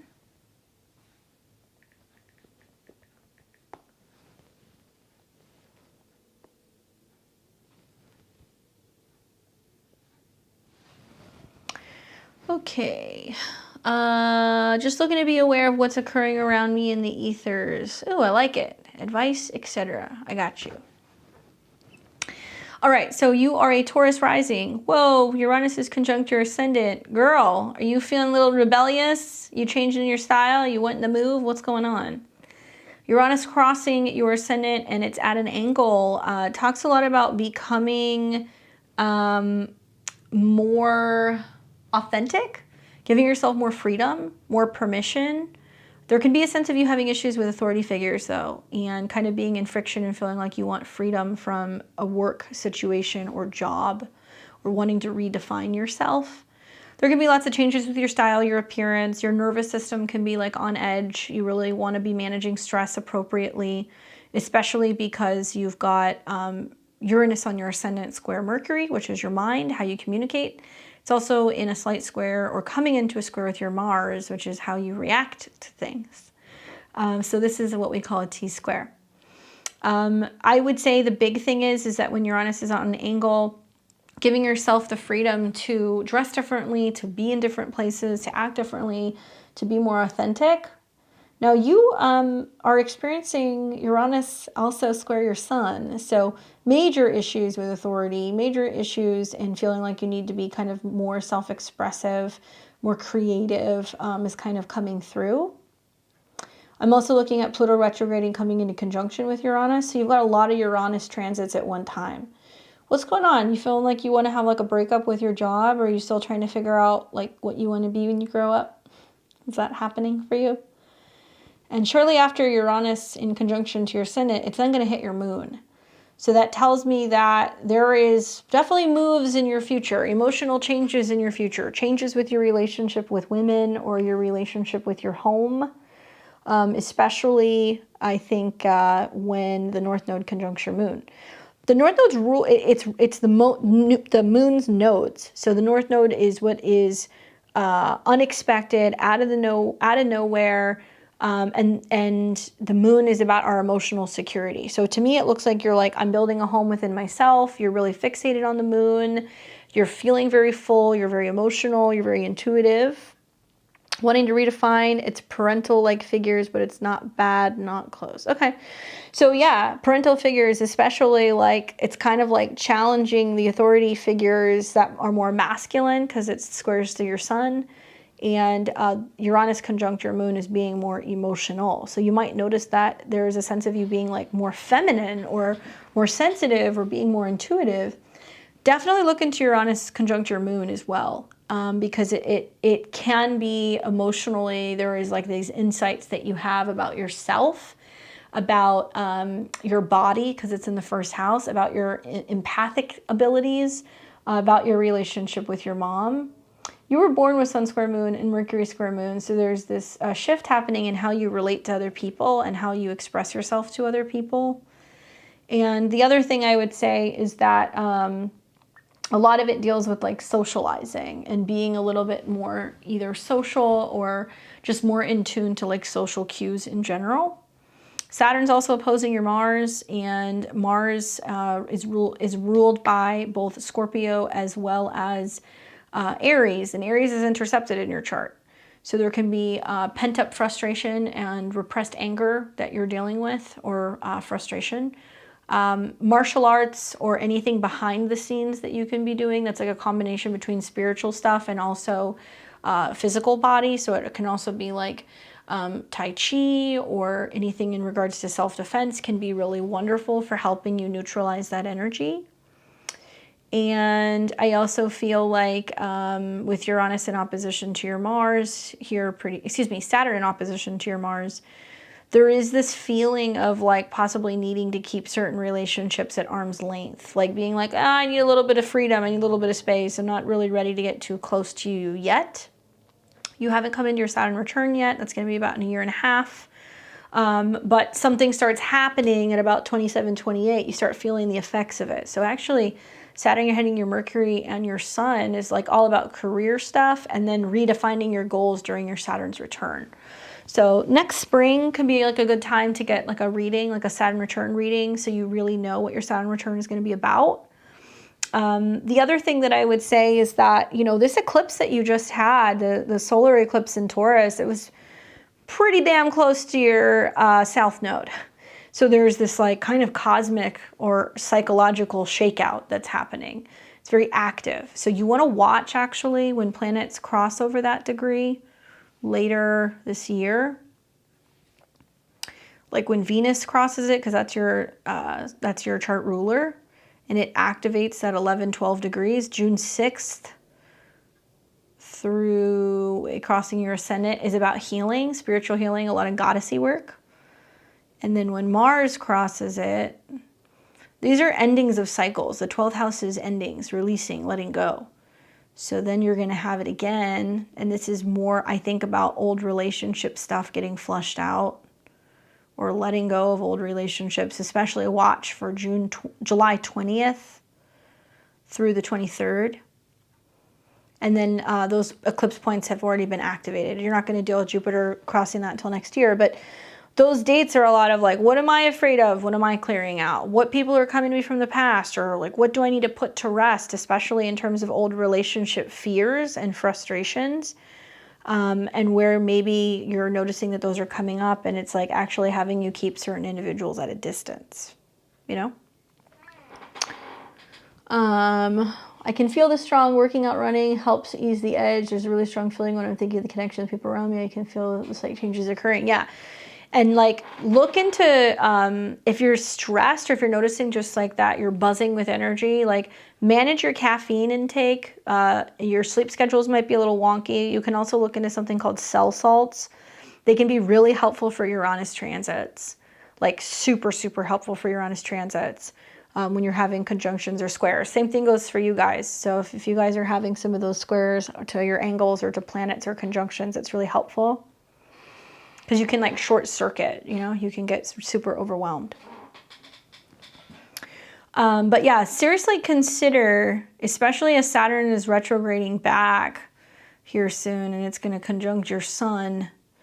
That's a lot about like, you know, authority figures and stuff in relations to men and bosses and superiors. And like, it's not just Saturn conjunct the Sun where we mature and we get serious about what we're committing to, but it's squaring your ascendant. So something about your physical body also is also about how you're showing up for yourself in the world. So maybe fitness and wellness is something that's really making you feel like you're getting your power back and that you're in control. That's another way that I could look at it. Very interesting transits that you're having all at one time. Big Saturn-Uranus transits. Saturn on your Sun, Uranus on your ascendant, Pluto on your Uranus. You're a rebel for change right now. And change is the one thing I think that's going to keep pushing you forward. Just, you know, try not to keep people at arm's length with that Saturn in opposition to your Mars. Certain people want to help you, you know? So hopefully that is helpful for you.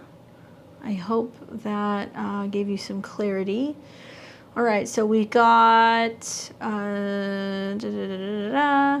Kayla. I need your info also. I don't remember. Was this for your friend? Sorry, my brain is like fried. I have Stephanie Todman, Sang. I have Wendy. And Kayla, remind me, is this for your friend or not?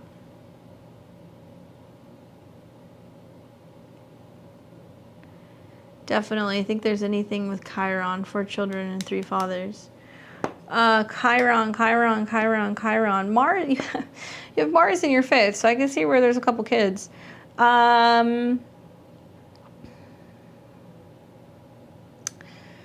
So your natal Chiron in Virgo, and wow, Neptune and Jupiter are sitting in opposition to that right now. So feeling like whether or not you're getting some support with children. Chiron does trine your moon. It also trines Uranus. So kids can be therapeutic and healing, especially with the process of pregnancy or, you know, being maternal. But maybe it's like the Saturn on your sun square the moon of like issues with men. Just a heads up, with Uranus coming into conjunction with your moon and also Jupiter, that can be a pregnancy transit next year. So if you're not trying to have more kids, be mindful of that. But Chiron in the 5th, it's riding the line of the 6th.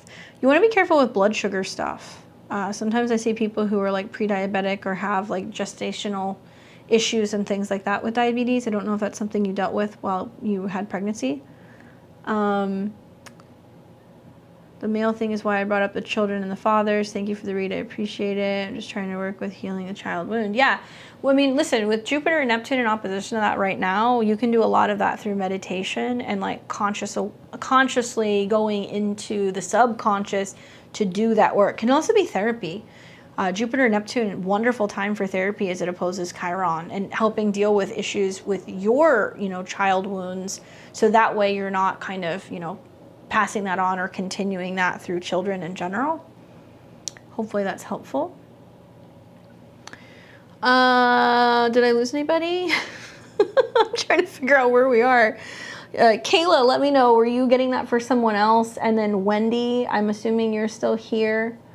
I'm going to try to find the info in the chat, but if you guys can resend that information and let me know, Wendy. Actually, Wendy, I have your info, so I can pull your chart up. Just ask me your question again, Wendy, if you don't mind.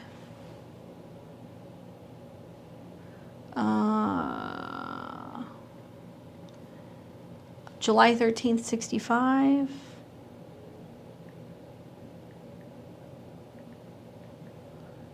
Uh, 3:34 a.m. And that was in Westminster, California. Oops.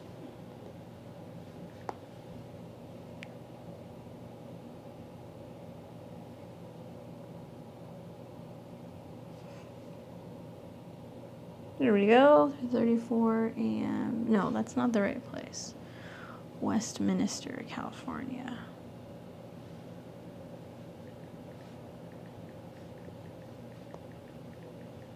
It's picking up Canada. There we go. Okay, 19, Gemini rising. Let's see, we still got you here. Wendy, health, mouth, nose. Christopher Brown, we have called final call for the night. I'll be back doing tarot next week and astrology in 2 weeks. Cancer, good time for cosmetic resurfacing. If you don't know what time you were born, I recommend checking your birth chart, your birth certificate. You can get that information. And we're doing everything by donation, but readings are closed for this evening. So we are done. We started a couple hours ago, but we'll be back in 2 weeks. So if you want Astro, we'll be back on the 28th, 7 o'clock p.m. Pacific, 10 p.m. Eastern.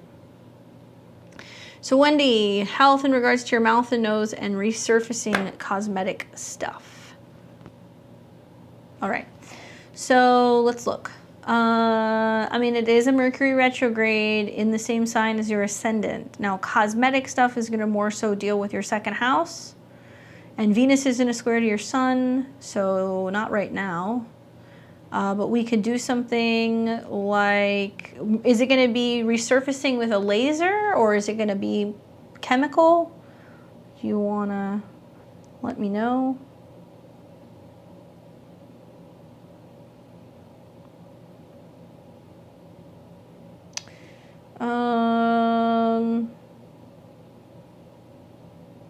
Kind of feeling like June 2nd could be a better time. When we're seeing your chart ruler Mercury sextiling the moon and also the sun. Okay. Cancer survival worried. Oh, it's just, okay, CO2. So yeah, you could do something like this. Mercury square Saturn. And it's going to be on your face. So Mars and Jupiter is coming into a sextile. Yeah, so you can do something around June 2nd. You could also do something around Mars sextile your ascendant and Sun trine Saturn. So you could do that around June 19th.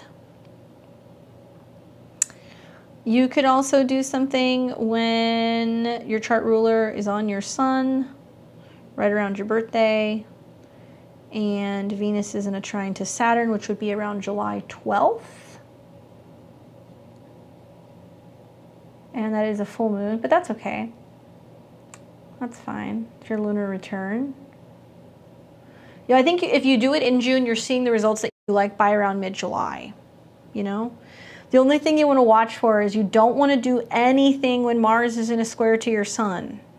You remember last time you were doing something and I was like, girl, it ain't going to go well, or you're not going to recover as well. So absolutely no around June 21st-ish, because the moon and Mars will square your sun. It's going to square your moon. It's not, you're not going to like the effects of it. So that's the time that you really want to avoid. But if you are a Cancer survivor and you're trying to be really careful, you know, Uranus in a trine to your moon too, it's actually a very nice time period, because it's saying like you can radically change your beauty routine now. It can be stuff you can do behind the scenes and you can heal. When Mars Uranus trines your moon and sextiles your sun too, that's a Mercury opposed Saturn day. So I could see there's maybe something that you would want to do around the end of July, but I say pace yourself, especially if you have to do this in a sequence of appointments. So give yourself enough time in between to make sure that you can, you know, bounce back okay, if that makes sense, you know?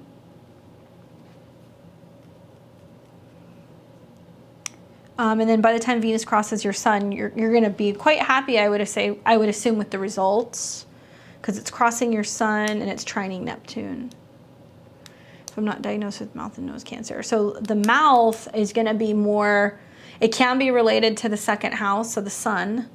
Pluto is no longer in opposition to your sun. It's moved away from the opposition. Chiron squaring. So I would say if they do find anything, and this is a big if, it would probably be right around here at the third week of June, when Mars and Chiron, which is about wounds, are squaring your sun, and it's also squaring your moon. And if they do say something like that to you, they're going to talk to you about some kind of treatment or lasering something, but there's no guarantee. You'd have to look at like a progress chart and a couple other things to see this. Having an eclipse as we speak in your 6th house of health, so health crises do come up. It's in a square to Saturn, and it's also in a trine to your sun. So that makes me feel like there's no real guarantee here that whatever you think is going on is going to stick, you know? And you need to look at Mars transit. So yeah, actually that Mars transit, the third week of June, is where you really want to pay attention. And if there is something that they need to do, how are they going to remove it? Are they going to cut it out? Are they going to take a sample? Are they going to use a laser? Likely no treatments around those days. Please, Wendy, no treatments, because it's not going to go well. Okay? Sending you lots of good health vibes. I think some positive Mars transits will do you some good. And if you are in a situation where you need to do any kind of treatments, if, God forbid, there is something serious going on, I think that Mars, North Node, Uranus around the end of July could bring that up as well. It could, doesn't mean it will, but it could. But to me, it seems like you would have the support to get it remedied. Okay? Hopefully that's helpful.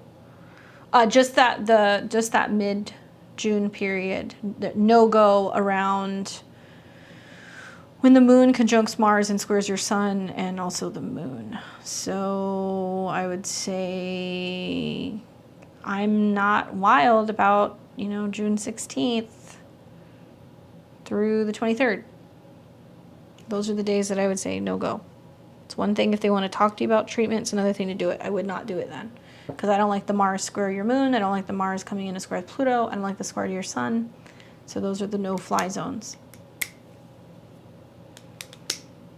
Hopefully that's helpful. Please keep me updated. We're sending you lots of good healing vibes. Okay, so we got everybody on the super chat. I know we got a couple people that popped in. People are like, oh my God, 2.5 hours later, she's still on the internet. Can I get my reading?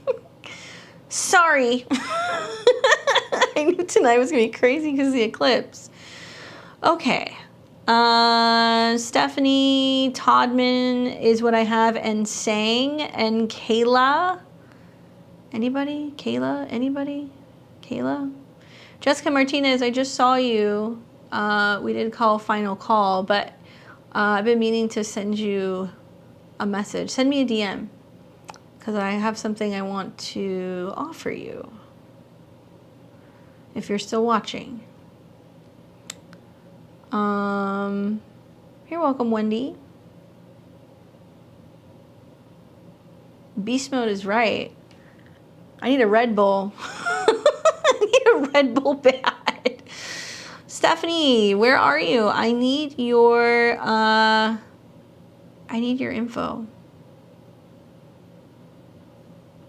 I need your info.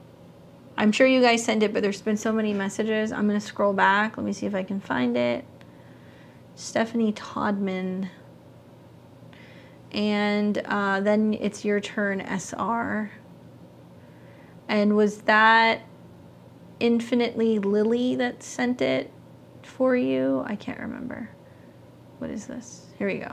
SR said, I just paid for Maria for a Synastry reading from Sang. Okay, got it. So Sang will be Maria. Got it.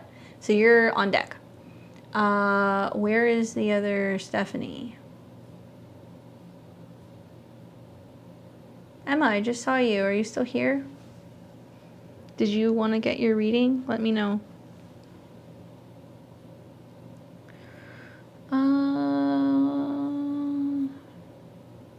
There we go. All right, Stephanie. 6:30:83.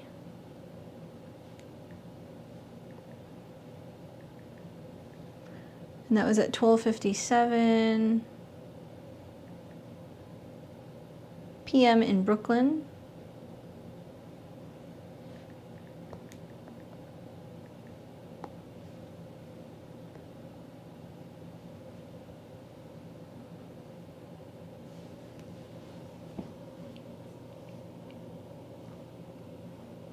All right, so now I can look at Stephanie. Considering taking time off to work to take care of myself to work on my business, please give me some insight. By the way, the girl at work is still trying to get me to hang out.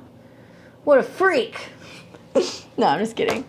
Okay, so here's the thing.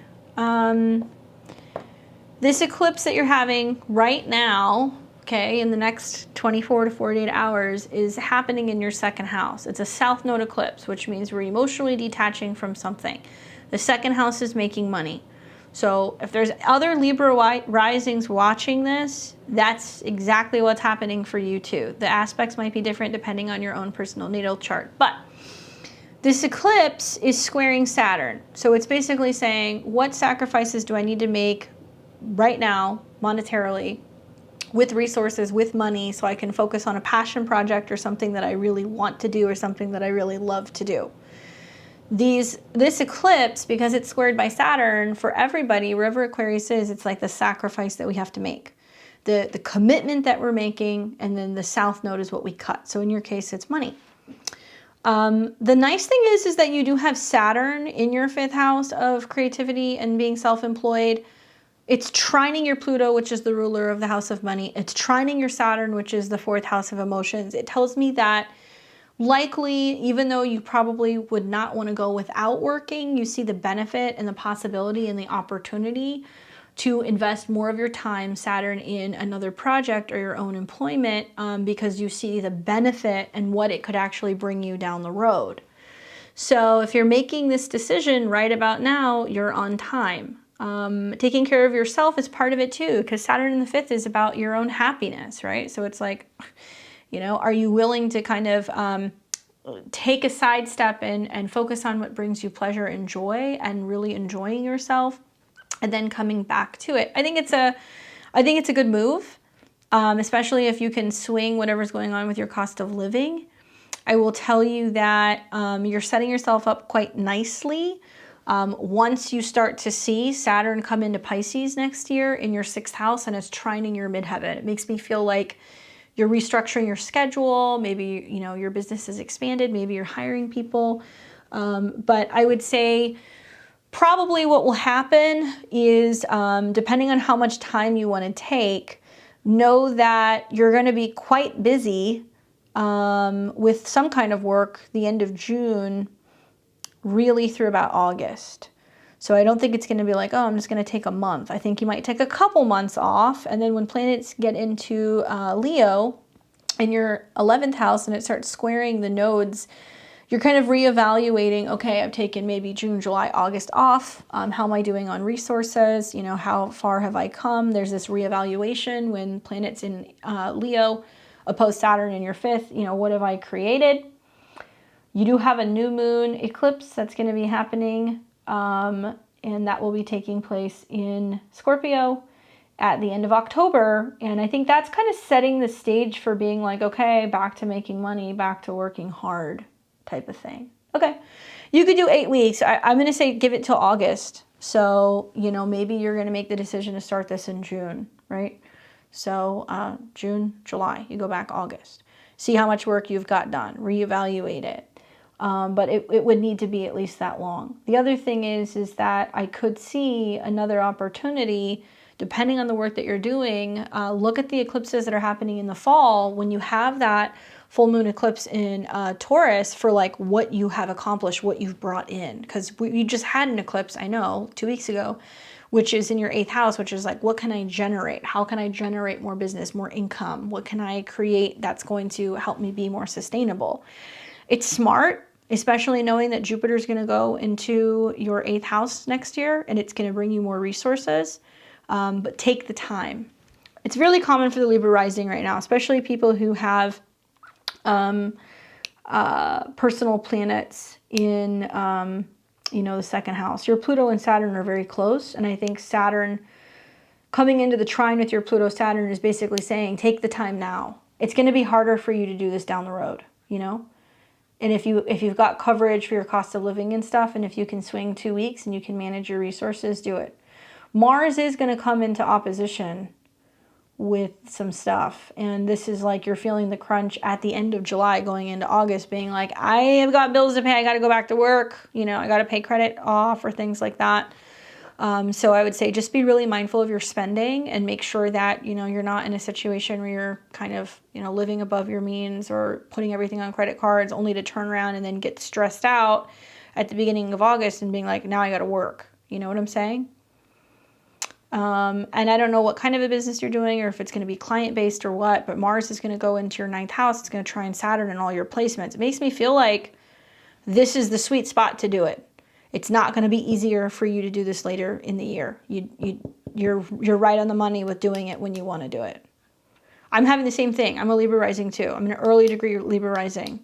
And I am having to do the exact same thing to create more content, to be able to create courses, to be able to work on other projects. And I'm like kind of looking around going like, I think I need to like not work for 2 months, which is kind of crazy for me. But I'm realizing that I can do more in the long run by taking a couple weeks off and working on some of this other stuff. And it is what it is, you know?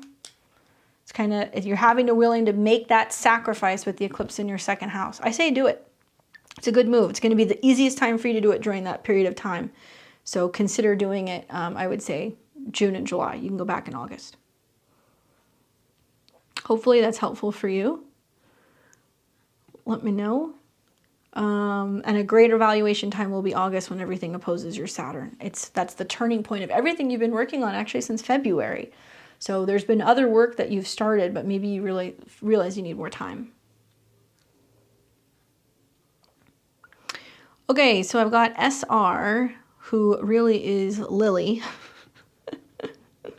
So let me put this info in for you. So Maria, we'll make this Maria, who is April 1st, 1991. And that's at 1:31 a.m. Oops.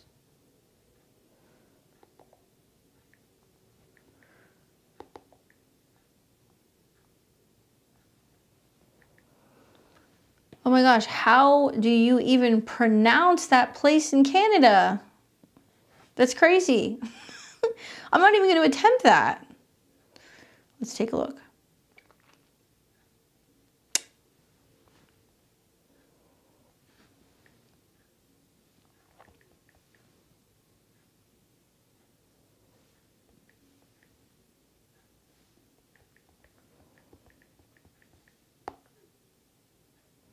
Oh my gosh, can that be the right place? Is it like in the middle of nowhere? It looks like it's really out there. Let me see if this one picks up.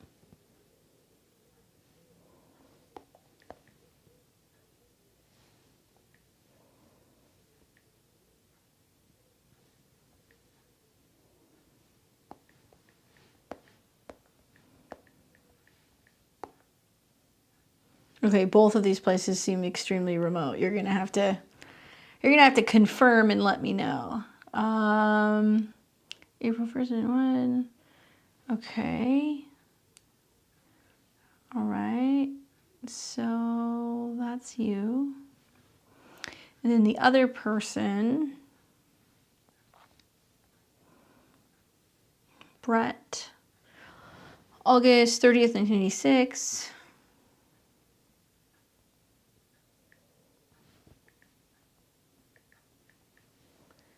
And that was at 6:59 a.m. Moose Jaw, Canada. Hopefully that comes up. There we go, Moose Jaw. Why couldn't you be born in Moose Jaw?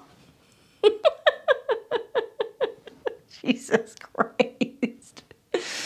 Okay, all right. And this is going to be here. All right, so let's pull you up. Maria, this other person, forgive me, I'm trying to get his name. Here we go, Brett. Oops. Okay, so add the details in the live chat. You've got the chat info. I've got this up. This is your composite chart. Oh, hi, Pluto squaring your ascendant and your descendant and your Jupiter. Okay. Do you have specific questions for me? So the composite chart is taking the midpoint of both of your guys' charts, okay? And it's going to create a chart that I read. It does not always manifest as transits that would happen in real life. So sometimes we see conjunctions or oppositions or random things that don't typically happen. So it gives you a Libra rising. So it's a relationship chart and it's ruled by Venus, and Venus is in Leo in the 9th. And over this last like 18 months, Saturn's been in opposition to your Venus, which means like you guys may not be seeing eye to eye in terms of how you communicate, especially when it comes to domestic stuff and where you're living or whether or not you guys want to move or if you're moving forward or just communication issues in general. Your sun is in Gemini and it's conjunct Mercury. Now it trines the ascendant. So this is a relationship that talks about overcoming fear, you know, changing, transformation, that kind of stuff. Right now you're experiencing an air trine. So Saturn's in Aquarius in your 4th house, trining the ascendant, trining the sun, Mercury. So, you know, I think the name of the game is change and transformation in this relationship.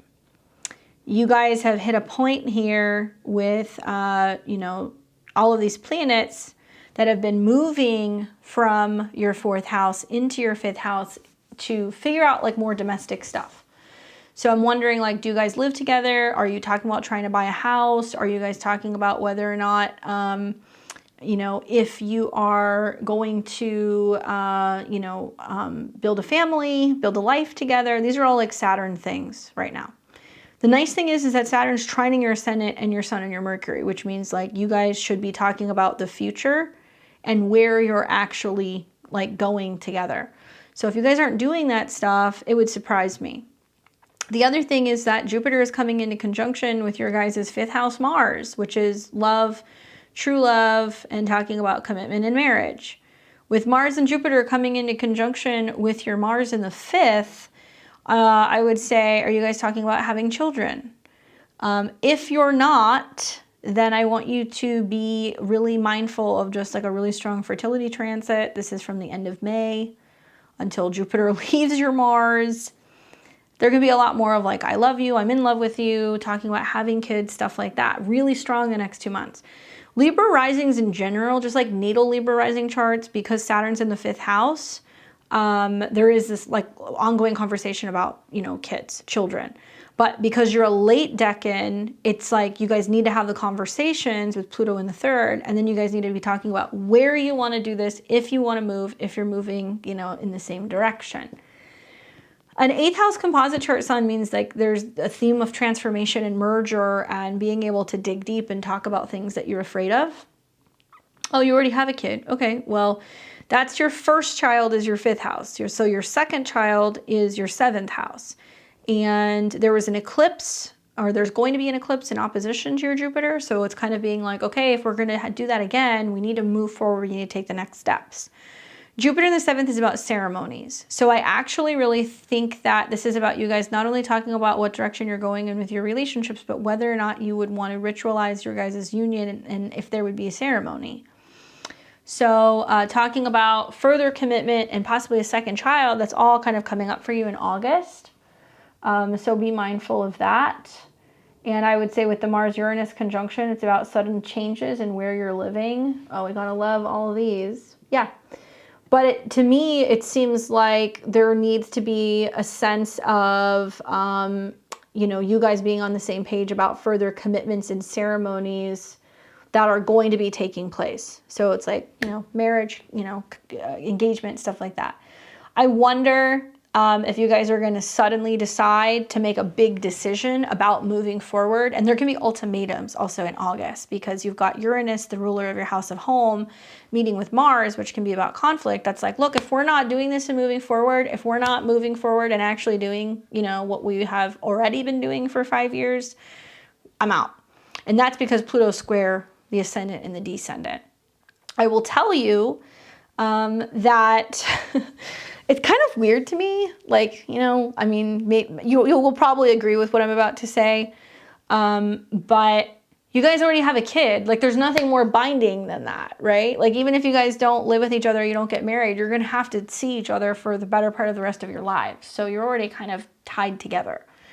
But because Pluto, which deals with security, resources, money, resources, it's coming to a square with your ascendant and your descendant. It's like, if you guys can't agree on this stuff, you're out. I'll tell you, there's going to be some intense times ahead when Mars comes into the square and you don't want to like be going toe to toe and having fights and conflicts and trying to force these things, especially from the end of June through mid-July. That's like a sensitive area. Take it easy. But it does seem to me like there's an ultimatum coming the end of July going into August that's like, if we move forward, this is what we're doing. I want to have another kid. We're going to get engaged. We need to move. And Mars, Uranus in the 7th, I mean, You know, I think that it's just kind of saying like there are sudden needs to pivot and change and transform. According to your astrology, with Jupiter going back and forth over your Mars, I mean, it could very well be that it's like, oh, I'm pregnant. Okay, well, now we're moving forward. We're doing this. And it kind of catapults you into this situation. Thankfully, Uranus is coming out of your Pluto. Excuse me, Uranus is coming out of opposition with your Pluto. We just had this eclipse at the beginning of May. That was a solar eclipse in Taurus, and it opposed your guys' Pluto. So I imagine that was quite active. Like there was a lot of friction coming up between the two of you here recently at the beginning of May. It's trying to bring up all of the fears of insecurity and power struggles and like where both parties are unwilling to kind of like let go and just like let life happen. So you're not going to know how that's going to come full circle until August when you see the effects of that eclipse, and then November. And my guess is that because Jupiter's going back and forth over your Mars, it's trying to reiterate, okay, we need to have another kid. I could see the possibility of an engagement, and also probably actually a good time to consider getting married would be like next spring. Could be February. That's not spring, that's the end of winter, but sometime around the beginning of February when Venus is on the North Node and Jupiter is on your Mars. And you know what? Conflict brings about breakthrough, you know? But Jupiter in the house of marriage is a good partnership. I just have a feeling you guys both have very strong natal charts separately if you're having all of these aspects between Pluto. You've got trines, you've got sextiles, you've got some squares. And, you know, 1991, you're going through a Saturn return, so you're going through like a growing up period. And then you've also got, in your guys' composite chart, Saturn trining. So I actually really feel like this is not a bad composite chart. Now, down the road, Mars is going to go retrograde over your guys' composite planets. That is going to be happening from September of this year through the new year, and Mars is the ruler of the house of marriage. So it seems to be about talking about money, resources, merging your finances, figuring out your budgeting and your spending. That's something you guys really need to be talking more about, and how you're saving or what you guys are doing with your money separately, so that way you feel like you're on the same page about where you're going. Even though it's frustrating, it's going to trine Saturn in the 4th. It's going to help you guys figure out how you're going to finance your life together and how you're going to merge together. And it's also going to trine your ascendant. So it's going to help you learn how to partner together as well. I like it, you know? I think that it's just a very deep, intense relationship that's all about merger and like letting go of fear. That's really the lesson here. But yeah, if you need like a personal reading, or if stuff gets kind of crazy for you in August, circle back. I'm always here on Saturdays. I do readings. You can also check out my website. If you'd like to book a reading with me, I'm happy to help you there as well. And that was very kind. Thank you, SR, for doing that and being very generous. Hey, Catherine. Sorry I missed you. Good morning, wherever you are. Do I do Synastry for mom-son relationships? Yeah, I do lots of Synastry readings for parents and children, for business partners, for boyfriends, girlfriends, marital partners, you name it. You know, that's definitely something I offer. So if you guys check out my website, it's somewhere down there. It's beyondtheveiledtarot.com. You can see I'm usually booked anywhere from about 6 to 10 weeks out at a time. So right now I'm booking at the end of June. But yeah, I offer Synastry and composite readings for all relationship readings of any kind. I offer full hours, half hours, purely just natal charts. But my readings are a combination of like me working with the numerology, looking at the transits, looking at solar return, and progress charts, a couple different things. But I'm also here on Saturdays. So like next week, we're going to do tarot. If you guys like the astrology, you can consider joining my memberships and make it possible for you guys to get one reading a month. Sometimes it's an hour, sometimes it's 3, like tonight. Is there anybody else that I missed? I just want to make sure I did not miss anyone. I still didn't hear from Kayla, so I'm not sure if I lost her or what happened. Maybe she had to bounce. If I do not hear from her, then I'll send that back. So if you're watching this back over, Kayla, I can send that back to you, although I could have sworn I saw you ask a question. Kayla. Oh, here she is. Can you please tell me what's happening? I felt disconnected from my dad issues. We've mentioned this before, and now I feel so excited for the new things that are trying to hold me back. Wondering if she's still here. I'll just send her an email because I don't think she's watching. So, Kayla, if you're watching this back over, which I doubt because it's 3 hours long, I'll send you a voice note with that response. Although I will tell you, I do not have your birth info in the memo. So I'll send you an email. I'll get that. If you're watching this, I will get that to you through your email that's associated with your PayPal. To everybody else who was watching, everybody who hung out, gave me thumbs up, was commenting, hanging out in the chat, thank you so very much. I appreciate it. Guys, like I said, it is an eclipse that's taking place tomorrow night. If you haven't seen my eclipse video, check it out. I'll be back tomorrow. I'm going to do the astro weather. If you didn't give me a thumbs up, please consider doing that. If you guys noticed, we are at 4.95 K followers. So we are very, very, very close to hitting 5,000. Do me a favor. If you have not subscribed, please do help me reach my goal of being able to make videos every day by the end of this summer. I'm hoping to be able to do that. So if we can get some more subscriptions, we can bump that up to 5,000. Crazy. About a year ago, we started at 1,000. Seeing so much growth in the channel. It's made possible by people who watch these lives, leave me comments, subscribe, and also join my membership. So thank you. It would not be possible without you guys. Enjoy the eclipse. Enjoy the weekend. I will see all of you guys very soon. Take care.